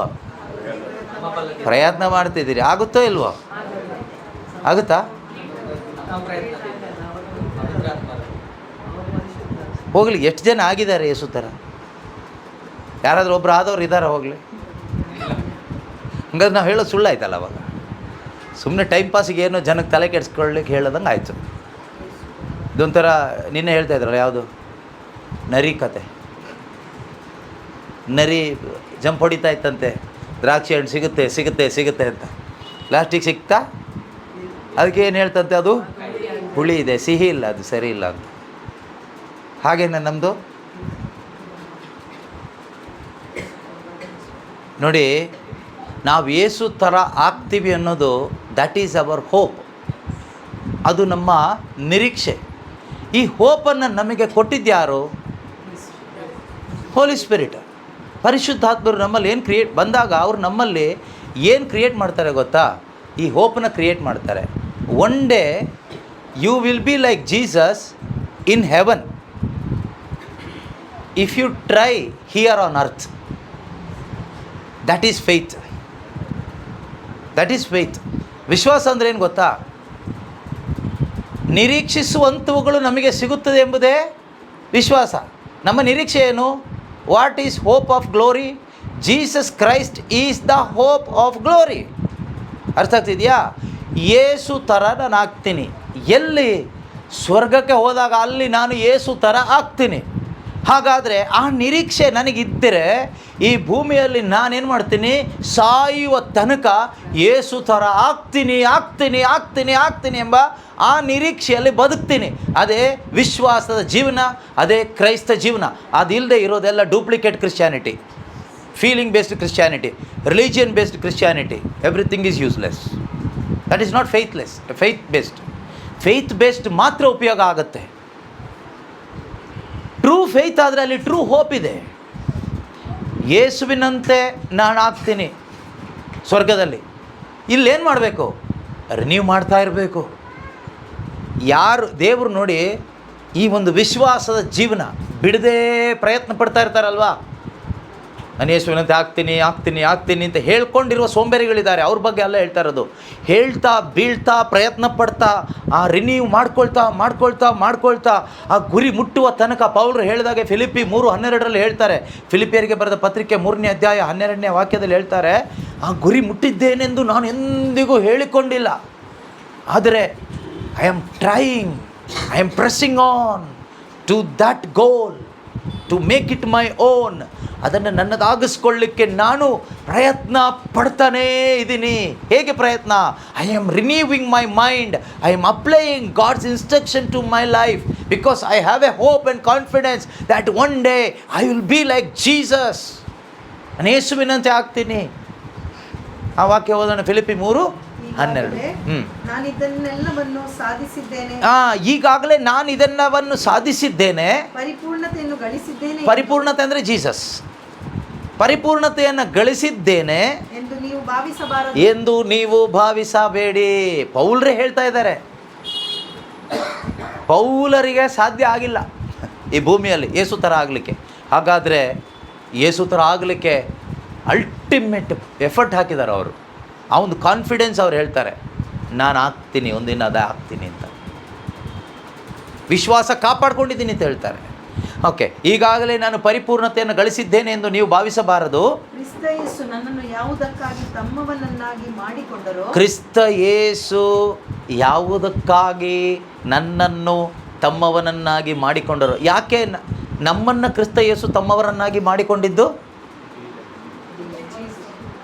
ನಾವು ಅವರಂತೆ ಆಗಲಿಕ್ಕೆ ಅಷ್ಟೇ. To be like him. What is the target of our life? ಯೇಸುವಿನಂತೆ ಆಗೋದು. ಎಲ್ಲಿ? ಭೂಮಿಯಲ್ಲ ಅಲ್ಲ, ಭೂಮಿಯಲ್ಲೇ ಆಗಲ್ಲ, ಭೂಮಿಯಲ್ಲೇ ಆಗಲ್ಲ. ಭೂಮಿಯಲ್ಲಿ ಯೇಸುವಿನಂತೆ ಆಗುವ ಪ್ರಯತ್ನ, ಅದೇ ವಿಶ್ವಾಸದ ಜೀವನ. ಆ ಪ್ರಯತ್ನದಲ್ಲಿ ಯಾರೆಲ್ಲ ಇದ್ದಾರೋ ಆ ವಿಶ್ವಾಸಕ್ಕೆ ತಕ್ಕ ಪ್ರತಿಫಲ ಅಲ್ಲಿ ಸಿಗುತ್ತೆ. ಯೇಸುವಿನಂತೆ ಆಗ್ತೀರಿ. ಆ ಹೋಪ್ ಇದ್ದವರು, ಯೋಹಾನರು ಹೇಳ್ತಾರಲ್ಲ, ತನ್ನನ್ನೇ ತಾನು ಶುದ್ಧವಾಗಿ ಇಟ್ಕೊಳ್ತಾನೆ. ಹೋಪ್ ಇಲ್ದಿದ್ದವರು ಕೈ ತಟ್ಟಿ ಹಾಡಿ ಸ್ತುತಿ ಮಾಡಿ ಮನೆಗೆ ಬರ್ತೀವಿ, ಎಣ್ಣೆ ಹೊಡಿತೀವಿ, ಮಜಾ ಮಾಡ್ತೀವಿ, ಊರು ಸುತ್ತೀವಿ, ಹರಟೆ ಹೊಡಿತೀವಿ, ಅಲ್ಲಿ ಸ್ವಲ್ಪ ಹೊಟ್ಟೆ ಕಿಚ್ಚು, ಇಲ್ಲಿ ಸ್ವಲ್ಪ ಹೊಟ್ಟೆ ಕಿಚ್ಚು, ಅದು ಇದು ದುಡಿ ಕುಡಿ ಬಡಿ, ಆಮೇಲೆ ಭಾನುವಾರ ಚರ್ಚ್, ಈಸ್ಟರ್, ಕ್ರಿಸ್ಮಸ್, ಆಮೇಲೆ ಪ್ರಾರ್ಥನೆ, ಆಮೇಲೆ ಹಲ್ಲೆಲೂಯ, ಆಮೇಲೆ ಅಲ್ಲಿ ಸ್ವಲ್ಪ ಮನಸ್ಸು ಚುಚ್ಚುತ್ತಲ್ವ, ಎಲ್ಲಿ ನರ್ಕಕ್ಕೆ ಹೋಗ್ತೀನಿ ಅನ್ನೋ ಭಯದಲ್ಲಿ ಸ್ವಲ್ಪ ಕಾಣಿಕೆ ಎಲ್ಲ ಹಾಕಿ ಕ್ಯಾಂಡ್ಲೆಲ್ಲ ಅಂಟಿಸಿ ಏನೋ ಸ್ವಲ್ಪ ಹರಕೆ ಗಿರಿಕೆ ಎಲ್ಲ ಮಾಡಿಕೊಂಡು ಬದುಕ್ತೀವಿ. ಅದು ಹೋಪ್ಲೆಸ್ ಲೈಫ್. ಅದರಲ್ಲಿ ಏನು ಹೋಪ್ ಇಲ್ಲ, ಅಲ್ಲಿ ಫೇತು ಇಲ್ಲ. ಒಂದು ರೀತಿ emotional based, religion based Christianity ಇವತ್ತೆಲ್ಲ ಕಡೆಗೆ ನಡೀತಾ ಇದೆ. What kind of Christians you R.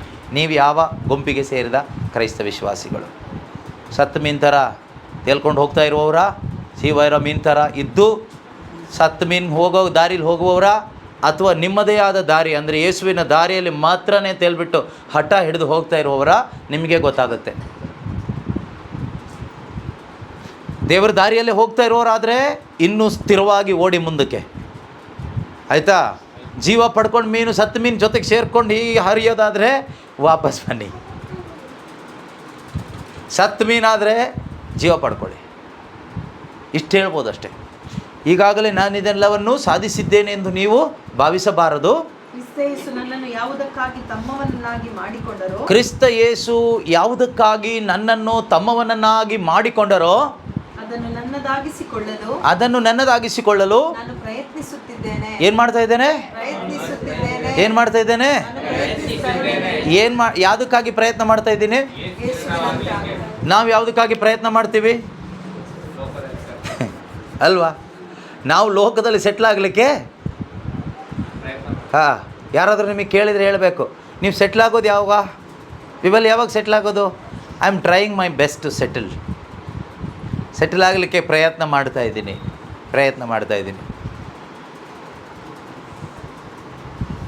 ಪ್ರೀತಿಯ ಸಹೋದರ ಸಹೋದರಿಯರೇ, ಈ ಲೋಕವನ್ನು ಪ್ರೀತಿ ಮಾಡುವವರು ಲೋಕದಲ್ಲಿ ಸೆಟ್ಲ್ ಆಗಲಿಕ್ಕೆ ಪ್ರಯತ್ನ ಪಡ್ತಾರೆ.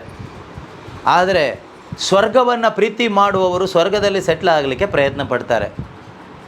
ನೀವು ಯಾವುದಕ್ಕಾಗಿ ಪ್ರಯತ್ನ ಪಡ್ತಾ ಇದ್ದೀರೋ ಅದು ತೋರಿಸುತ್ತೆ ನೀವು ಎಲ್ಲಿ ವಾಸ ಮಾಡಲಿಕ್ಕೆ ಆಸೆ ಪಡ್ತಾ ಇದ್ದೀರಿ ಅಂತ ಅಷ್ಟೇ, ಬೇರೆ ಏನೂ ಇಲ್ಲ. ನಾಟಕ ನಡೆಯಲ್ಲ ದೇವರ ಮುಂದೆ. ಮನುಷ್ಯರ ಮುಂದೆ ಯಾವ ಥರ ಬೇಕಾದರೂ ನಾಟಕ ಮಾಡಿ ನಕರ ಮಾಡಿ ಬದುಕಬಹುದು, ಆದರೆ ದೇವರ ಮುಂದೆ ನೋ ನಕರ ನೋ ನಾಟಕ.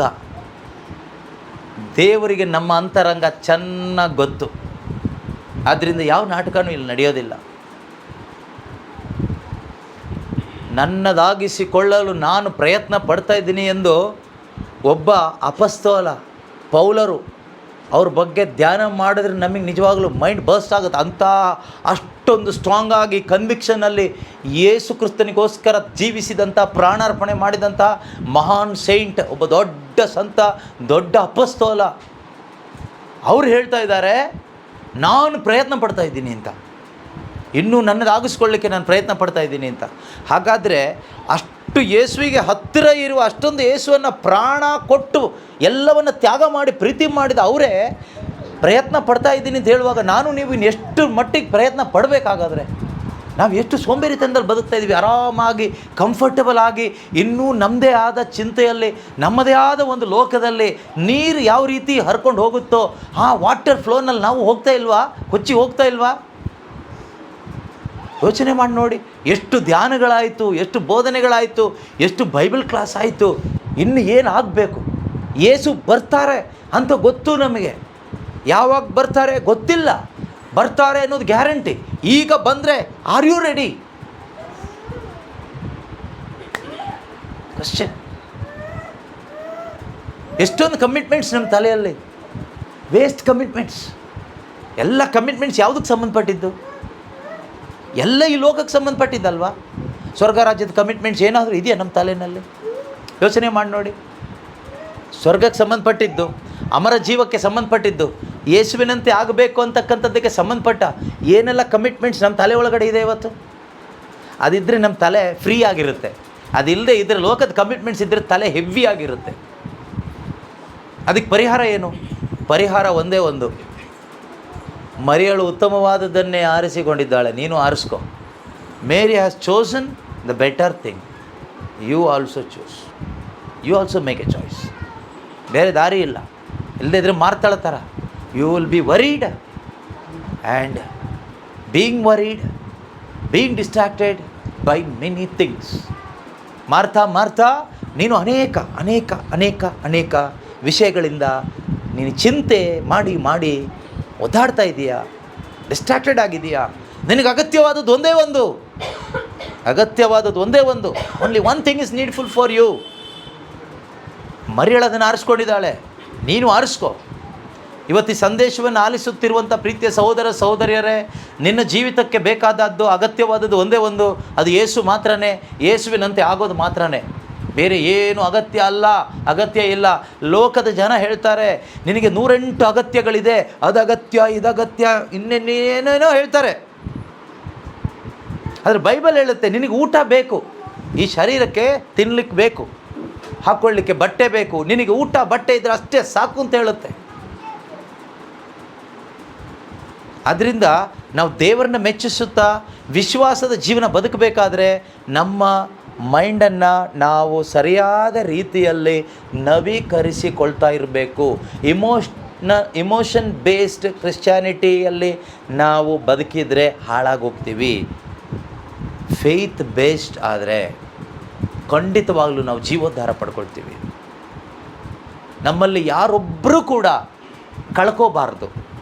ದೇವರು ನಮಗೆ ಕೊಟ್ಟಂಥ ನಿತ್ಯ ಜೀವವನ್ನು ಕಳ್ಕೋಬಾರ್ದು, ಅಮರ ಜೀವವನ್ನು ಕಳ್ಕೋಬಾರ್ದು. ನೂತನ ಜೀವ ದೇವರು ನಮಗೆ ಕೊಟ್ಟಿದ್ದಾರೆ, ಅದನ್ನು ನಾವು ನಷ್ಟಪಡಿಸ್ಕೋಬಾರ್ದು. ಅದೇ ಪೌಲರು ಹೇಳ್ತಾರೆ ಎರಡನೇ ಅಧ್ಯಾಯದಲ್ಲಿ 14ನೇ ವಾಕ್ಯನ, work out your own salvation with fear and trembling ಅಂತ ಹೇಳ್ತಾರೆ. ಅದೇ ಅಧ್ಯಾಯನ ಅದೇ ಅಧ್ಯಾಯದಲ್ಲಿ 2ನೇ ಅಧ್ಯಾಯ 13ನೇ ವಾಕ್ಯ. ನಿಮ್ಮ ಜೀವೋದ್ಧಾರಕ್ಕಾಗಿ ಭಕ್ತಿಯಿಂದ ಶ್ರಮಿಸಿರಿ. ಅದು ಫುಲ್ ಓದ್ಬಿಡಿ ಸ್ಟಾರ್ಟಿಂಗಿಂದನೇ. ಪ್ರಿಯ ಸಹೋದರರೇ, ನಾನು ನಿಮ್ಮಲ್ಲಿದ್ದಾಗ ನೀವು ಯಾವಾಗಲೂ ನನ್ನ ಮಾತಿನಂತೆ ನಡೆದುಕೊಂಡಿರಿ. ಈಗ ನಾನು ದೂರವಿರುವಾಗ ಇನ್ನೂ ಹೆಚ್ಚಿನ ಆಸಕ್ತಿಯಿಂದ ನಡೆದುಕೊಳ್ಳಿ. ನಿಮ್ಮ ಜೀವೋದ್ಧಾರಕ್ಕಾಗಿ ಭಯಭಕ್ತಿಯಿಂದ ಶ್ರಮಿಸಿರಿ. ಏಕೆ ಸಾಕ್ಬಿಡಿ.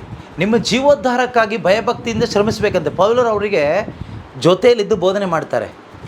ಜೊತೆಯಲ್ಲಿದ್ದು ಬೋಧನೆ ಮಾಡಿದಾಗ ಪೌಲರು ಜೊತೆಯಲ್ಲಿ ಇದ್ದಾರೆ ಅನ್ನೋ ಒಂದು ಹೆದರಿಕೆಗೋಸ್ಕರ, ಒಂದು ರೆಸ್ಪೆಕ್ಟ್ ಇರ್ಬೋದು, ಆ ರೆಸ್ಪೆಕ್ಟಿಗೋಸ್ಕರ ಅವರು ಭಯಭಕ್ತಿಯಿಂದ ನಡ್ಕೊಳ್ತಾ ಇದ್ದರು.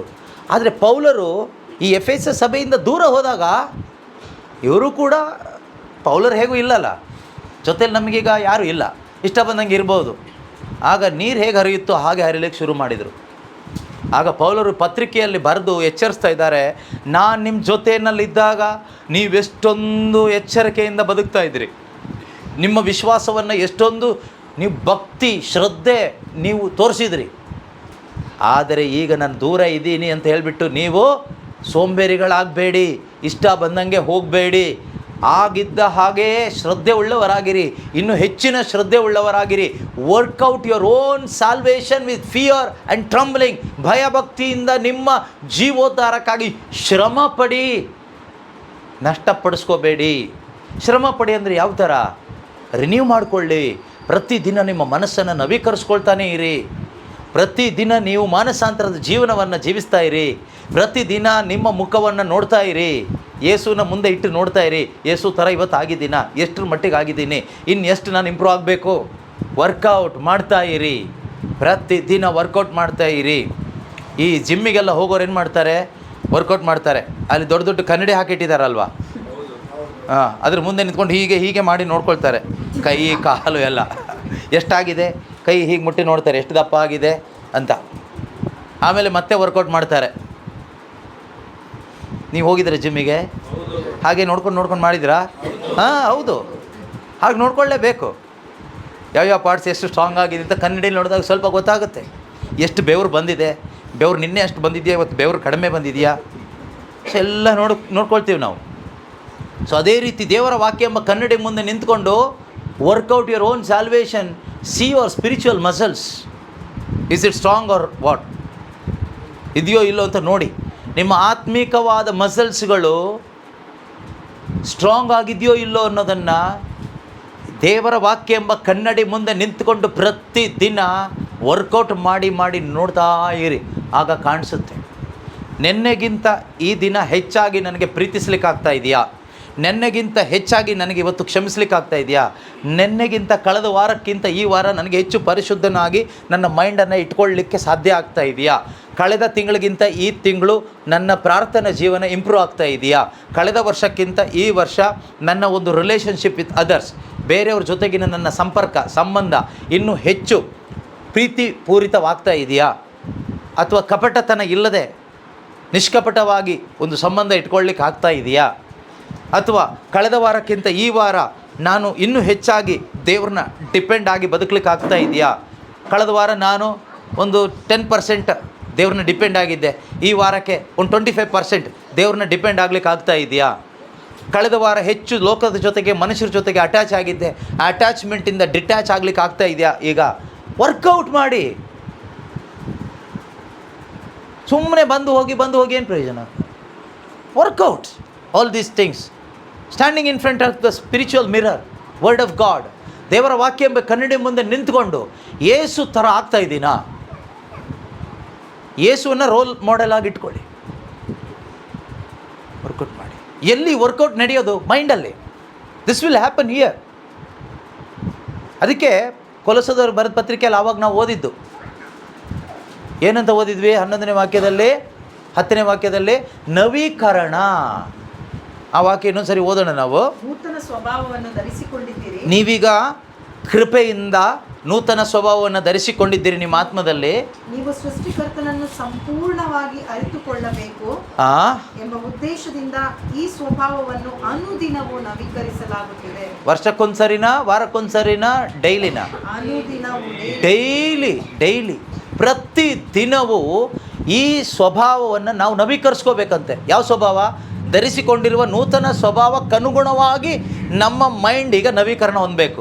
ಒಳಗಡೆ ಯಾರ ಸ್ವಭಾವ ಬಂದಿದೆ? ನಮ್ಮ ಆತ್ಮದಲ್ಲಿ ಯೇಸುವಿನ ಸ್ವಭಾವ ಇದೆ. ಆದರೆ ನಮ್ಮ ಶರೀರದಲ್ಲಿ ಯಾರ ಸ್ವಭಾವ ಇದೆ? ಆದಾಮನ ಸ್ವಭಾವ ಇದೆ. ಅರ್ಥ ಆಗ್ತಿದೆಯಾ? ನನ್ನ ಸ್ವಭಾವ ಇದೆ. ಹಠಮಾರಿತನ, ಕೋಪ, ಎಲ್ಲ ಥರ ಅಶುದ್ಧತೆ, ಹೊಟ್ಟೆ ಕಿಚ್ಚು, ಸ್ವಾರ್ಥ, ವ್ಯಾಮೋಹಗಳು, ದುರಿಚ್ಛೆಗಳು, ವಿಗ್ರಹಾರಾಧನೆ, ಇದೆಲ್ಲ ನನ್ನ ಸ್ವಭಾವ, ಆದಾಮನ ಸ್ವಭಾವ. ಇದು ಶರೀರದಲ್ಲಿದೆ. ಆದರೆ ವಿಶ್ವಾಸದ ಮುಖಾಂತರ ಒಳಗಡೆ ಆತ್ಮದಲ್ಲಿ ಯೇಸುವಿನ ಸ್ವಭಾವ, ನೂತನ ಸ್ವಭಾವ ಧರಿಸ್ಕೊಂಡಿದ್ದೀವಿ. ಈಗ ಈ ಸ್ವಭಾವಕ್ಕೆ ಮ್ಯಾಚ್ ಆಗಬೇಕು ನನ್ನ ಶರೀರ. ಈ ಮ್ಯಾಚಿಂಗಿಗೆ ವರ್ಕೌಟ್ ಮಾಡ್ತಾ ಇರಬೇಕು. ಈ ವರ್ಕೌಟ್ ಮಾಡಿ ಮಾಡಿ ಮಾಡಿ ಮಾಡಿ ಮಾಡಿ ಕೆಲವರು ಸುಮ್ಮನೆ ಬೊಜ್ಜೆಲ್ಲ ಆಗಿ ದೇಹ ಎಲ್ಲ ಎಷ್ಟು ದಪ್ಪ ಆದಾಗ ವರ್ಕೌಟ್ ಮಾಡಿ ಮಾಡಿ ಏನು ಮಾಡ್ತಾರೆ? ಇಳಿಸ್ತಾರಲ್ವಾ? ಆಮೇಲೆ ವೆಯ್ಟ್ ಚೆಕ್ ಮಾಡ್ತಾರೆ, ಎಷ್ಟು ವೆಯ್ಟ್ ಕಡಿಮೆ ಆಗಿದೆ ಅಂತ. ಚೆಕ್ ಮಾಡ್ತೀವಿ ಅಲ್ವಾ?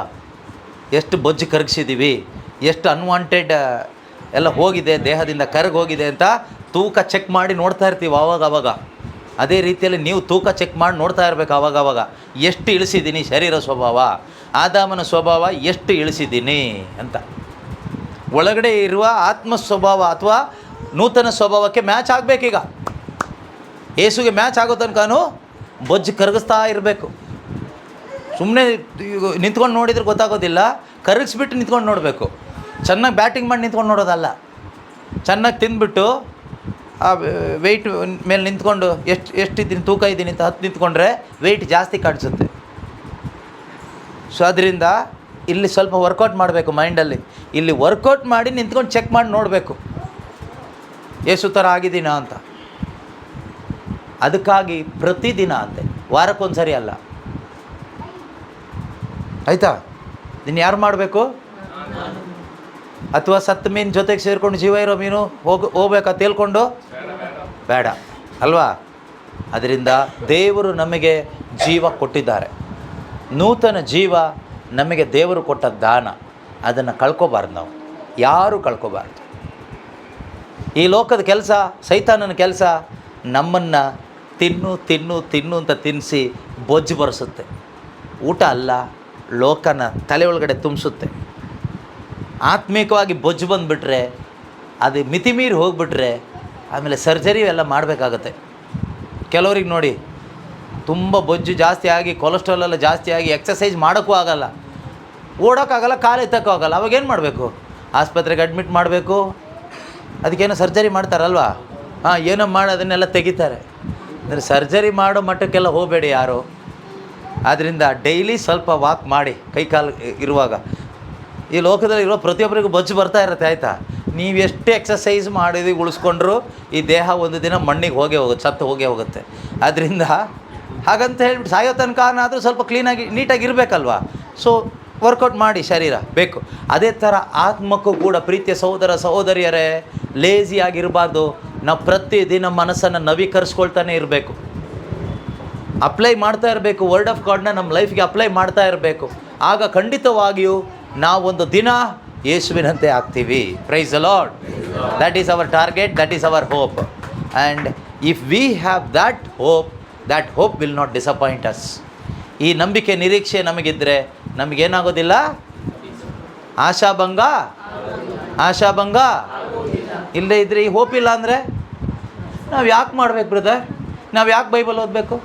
ಯಾಕೆ ಡೈಲಿ ವೆಬ್ಎಕ್ಸಲ್ಲಿ ಜಾಯ್ನ್ ಆಗಿ ಯಾಕೆ ನಾವು ವಾಕ್ಯ ಕೇಳಬೇಕು? ಕೆಲವ್ರು ಕೇಳ್ತಾರೆ ವೆಬ್ಎಕ್ಸ್ ಜಾಯ್ನ್ ಆಗಿ ಅಂದರೆ, ನಾವು ಅಪರೂಪಕ್ಕೆ ಜಾಯ್ನ್ ಆಗ್ತಾ ಇರ್ತೀವಿ. ಡೈಲಿ ಯಾಕೆ ಕೇಳಬೇಕು? ನಮಗೆ ಗೊತ್ತು, ಏನು ಗೊತ್ತು? ನಾವು ಪ್ರಾರ್ಥನೆ ಮಾಡ್ತಿದ್ದೀವಲ್ಲ, ನಾವು ಚರ್ಚಿಗೆ ಹೋಗ್ತಾ ಇದ್ದೀವಲ್ಲ, ರಿನ್ಯೂ ಮಾಡ್ಕೊಳ್ತಾ ಇದ್ದೀವಾ? That is the question.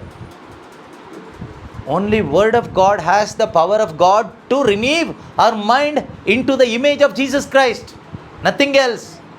No prayer will renew your mind. Only God's word has the power to renew our mind into the image of Jesus Christ. So hearing and understanding, learning the word of God every day is very, very important to renew our mind into the image of the Son of God. ದೇವರ ಪುತ್ರನ ಅನುರೂಪಿಯಾಗುವಂತೆ ನಮ್ಮ ಮನಸ್ಸನ್ನು ನವೀಕರಿಸಿಕೊಳ್ಳೋದು ಅತಿ ಮುಖ್ಯ. ಈ ನವೀಕರಣ ಅನ್ನೋದು ಪ್ರಾರ್ಥನೆಯಿಂದ ಆಗೋದಿಲ್ಲ. ಪ್ರಾರ್ಥನೆ ಮಸ್ಟ್, ಪ್ರಾರ್ಥನೆ ಬೇಕೇ ಬೇಕು. ಆದರೆ ಪ್ರಾರ್ಥನೆ ಎಲ್ಲ ನಮ್ಮ ಮೈಂಡನ್ನು ನವೀಕರಿಸೋದು, ನಮ್ಮ ಮನಸ್ಸನ್ನು ನವೀಕರಿಸೋದು ದೇವರ ವಾಕ್ಯದ ಒಳಗೆ ಇರ್ತಕ್ಕಂಥ ಆತ್ಮಿಕ ಬೆಳಕು, ಪರಿಶುದ್ಧಾತ್ಮನ ಶಕ್ತಿ ನಮ್ಮ ಒಳಗಡೆ ನವೀಕರಣವನ್ನು ತರ್ತದೆ. ಆದ್ದರಿಂದ learning, hearing, understanding, meditating the word of god every day basis very important. ಅದರಿಂದ ಇಗ್ನೋರೆಂಟ್ ಆಗಬೇಡಿ.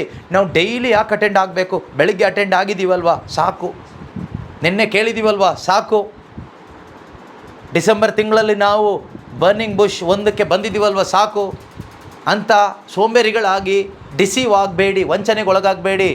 ಎವ್ರಿ ಡೇ ಸಿಕ್ಕಿದರೆ ಓಡಿ ವಾಕ್ಯ ತುಂಬಿಸ್ಕೊಳ್ಳಿ, ಕಲಿತಾ ಇರಿ. ಯಾಕೆಂದರೆ ವರ್ಕೌಟ್ ಯುವರ್ ಓನ್ ಸಾಲ್ವೇಷನ್.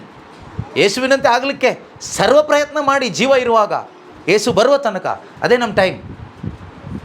ಅದರಿಂದ ನೆಕ್ಸ್ಟ್ ಯಾವಾಗ ಮತ್ತೆ ನಮ್ಮ ಮುಲ್ಕಿಯಲ್ಲಿ ರಿಟ್ರೀಟ್ ಯಾವಾಗ? ಜನವರಿ 16ರಿಂದ 19ನೇ ತಾರೀಕು.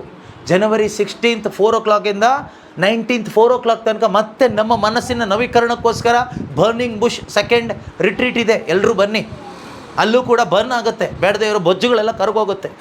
ಸ್ಪಿರಿಚುವಲ್ ಹಾಗೆ ಆತ್ಮಿಕವಾಗಿ ಬಂದಿರತಕ್ಕಂಥ ಎಕ್ಸ್ಟ್ರಾ ಫಿಟ್ಟಿಂಗ್ಸ್ ಎಲ್ಲ ಇದೆಯಲ್ವ ನಮ್ಮ ಆತ್ಮಿಕ ಜೀವಿತದಲ್ಲಿ, ವಿಶ್ವಾಸದ ಜೀವಿತದಲ್ಲಿ, ಇದೆಲ್ಲ ಸೇರಿಕೊಳ್ಳುತ್ತೆ. ಅಲ್ಲಿ ಇಲ್ಲಿ ಅವ್ರ ಇವ್ರ ಜೊತೆಗೆ ಸೇರಿಕೊಂಡಾಗ ಸತ್ ಮೀನ್ ಥರ ಇರುವ ಕೆಲವೊಂದು ವಿಶ್ವಾಸಿಗಳಿದ್ದಾರೆ. ಅವ್ರ ಜೊತೆಗೆ ನಾವು ಸೇರಿಕೊಂಡಾಗ ನಮ್ಮಲ್ಲೂ ಈ ಬೊಜ್ಜು ಬಂದುಬಿಡುತ್ತೆ. ಅದರಿಂದ ಅಂಥವ್ರ ಜೊತೆಗೆ ಜಾಸ್ತಿ ಸೇರಿದ್ರೆ ಏನಾಗುತ್ತೆ, ನಮ್ಮ ಮೈಂಡ್ ಒಳಗಡೆ ಸ್ಪಿರಿಚುವಲ್ ಬೊಜ್ಜು ಬಂದುಬಿಡುತ್ತೆ. ಬೊಜ್ಜಿಗೆ ಇಂಗ್ಲೀಷಲ್ಲಿ ಏನು ಹೇಳ್ತಾರೆ? ಫ್ಯಾಟಾ? ಫ್ಯಾಟ್ ಒಂಥರ ಬ್ಯಾಡ್ ಫ್ಯಾಟ್, ಯೂಸ್ಲೆಸ್ ಫ್ಯಾಟ್, ಡಿಸ್ಟರ್ಬ್ ಮಾಡು. ಈ ಫ್ಯಾಟ್ ಬಂದು ಎಲ್ಲಿ ಸೇರುತ್ತೆ? ನಮ್ಮ ಮೈಂಡಲ್ಲಿ ಸೇರುತ್ತೆ. ಆಗ ಆತ್ಮದಿಂದ ಸತ್ಯದಿಂದ ಪಿತರನ್ನು ಆರಾಧನೆ ಮಾಡಲಿಕ್ಕೆ ಆಗೋದಿಲ್ಲ, ಎಲ್ಲರನ್ನು ಪ್ರೀತಿಸ್ಲಿಕ್ಕೆ ಆಗೋದಿಲ್ಲ. ಮತ್ತು ನಾವು ಸೆಲ್ಫ್ ಸೆಂಟರ್ಡ್ ಆಗ್ತೀವಿ. ಆಮೇಲೆ ನಾವಿನ್ನು ಎಷ್ಟು ಧ್ಯಾನಕ್ಕೆ ಬರಬೇಕು ಬ್ರದರ್, ನಾವಿನ್ನೂ ಸ್ಟ್ರಾಂಗ್ ಆಗಲಿಕ್ಕೆ? ನಿನ್ನ ಸಾಯೋ ತನಕ ಈ ಬೊಜ್ಜಿಂಗೆ ಇಟ್ಕೊಂಡು ಬರ್ತಾಯಿದ್ರೆ ಆಗೋದಿಲ್ಲ. You need to apply the word of God. ದೇವರ ವಾಕ್ಯವನ್ನು ಅಪ್ಲೈ ಮಾಡಬೇಕು. ಇದನ್ನೆಲ್ಲ ನಮ್ಮ ಮನಸ್ಸಲ್ಲಿ ಇಟ್ಕೊಳ್ಳೋಣ.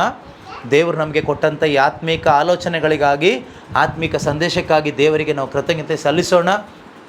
ಖಂಡಿತ ದೇವರು ನಮ್ಮೆಲ್ಲರನ್ನು ಪ್ರೀತಿಸ್ತಾರೆ. ದೇವರ ಇಚ್ಛೆ ಇಷ್ಟೇ, ನಾವೆಲ್ಲರೂ ಶ್ರೀಮಂತರಾಗಬೇಕು, ಎಲ್ರದ್ದು ರೋಗ ವಾಸಿ ಆಗಬೇಕು, ಎಲ್ಲರೂ ಒಳ್ಳೊಳ್ಳೆ ಮನೆ ಕಟ್ಟಿ ಆರಾಮಾಗಿರಬೇಕು ಅನ್ನೋದಲ್ಲ, ಅಲ್ವೇ ಅಲ್ಲ. ಅದು ನಮ್ಮ ಆಸೆ. ದೇವರ ಆಸೆ ಇಷ್ಟೇ, ನಾವೆಲ್ಲರೂ ಯೇಸು ಕ್ರಿಸ್ತರಲ್ಲಿ ವಿಶ್ವಾಸ ಇಟ್ಟು ನಿತ್ಯ ಜೀವ ಪಡ್ಕೋಬೇಕು. ಯಾರೂ ನಾಶ ಆಗಿ ಹೋಗಬಾರ್ದು, ಆತ್ಮ ನಷ್ಟ ಆಗಬಾರ್ದು, ಎಲ್ಲರೂ ಸ್ವರ್ಗ ರಾಜ್ಯಕ್ಕೆ ಬರಬೇಕು ಅನ್ನೋದು ಮಾತ್ರನೇ ದೇವ್ರ ಇಚ್ಛೆ. ಮತ್ತು ಮಿಕ್ಕಿದ್ದೆಲ್ಲ ನಮ್ಮ ಇಚ್ಛೆ ಅಷ್ಟೇ. ನಾವು ಚೆನ್ನಾಗಾಗಬೇಕು, ನಮ್ಮ ಮೇಲೆ ಬರಬೇಕು, ನಾವು ಹಾಗೆ ಹೋಗಬೇಕು, ಅದಾಗಬೇಕು, ಇದಾಗಬೇಕು, ಅದೆಲ್ಲ ನಮ್ಮ ಇಚ್ಛೆಗಳು, ನಮ್ಮ ಆಸೆಗಳು, ನಮ್ಮ ಬಯಕೆಗಳಷ್ಟೇ. ಆದರೆ ದೇವರ ಆಸೆ ಒಂದೇ, ಎಲ್ಲರೂ ಯೇಸುವಿನಂತೆ ಆಗಬೇಕು, ನಿತ್ಯ ಜೀವ ಪಡ್ಕೋಬೇಕು, ಯಾರೂ ನಾಶ ಆಗಿ ಹೋಗಬಾರ್ದು. ಅದರಿಂದ ದೇವರ ಇಚ್ಛೆ ನಮ್ಮಲ್ಲಿ ನೆರವೇರಲಿ, ಈ ಕುಟುಂಬದಲ್ಲಿ ನೆರವೇರಲಿ. ಇಂದು ಈ ಸಂದೇಶವನ್ನು ಯಾರೆಲ್ಲ ಆನ್ಲೈನ್ನಲ್ಲಿ ವೆಬ್ಎಕ್ಸಲ್ಲಿ ಆಲಿಸ್ತಾ ಇದ್ದೀರೋ, ನಮ್ಮಲ್ಲಿಯೂ ಪ್ರತಿಯೊಬ್ಬರ ಜೀವಿತದಲ್ಲಿಯೂ ದೇವರ ಇಚ್ಛೆ ನೆರವೇರಲಿ. ಎಲ್ಲರೂ ಸತ್ಯದ ಅರಿವಿಗೆ ಬರಲಿ, ನಿತ್ಯವಾದ ರಕ್ಷೆಯನ್ನು ಪಡ್ಕೊಂಡು ಆ ರಕ್ಷಕನಂತೆ ಆಗಲಿಕ್ಕೆ ಪ್ರಯತ್ನ ಪಡ್ತಾ ಆ ನವೀಕರಣದ ಜೀವನವನ್ನು, ಮಾನಸಾಂತರದ ಜೀವನವನ್ನು ಪ್ರತಿದಿನ ಜೀವಿಸುವಂತೆ ಆಗಲಿ. ಆಮೇನ್.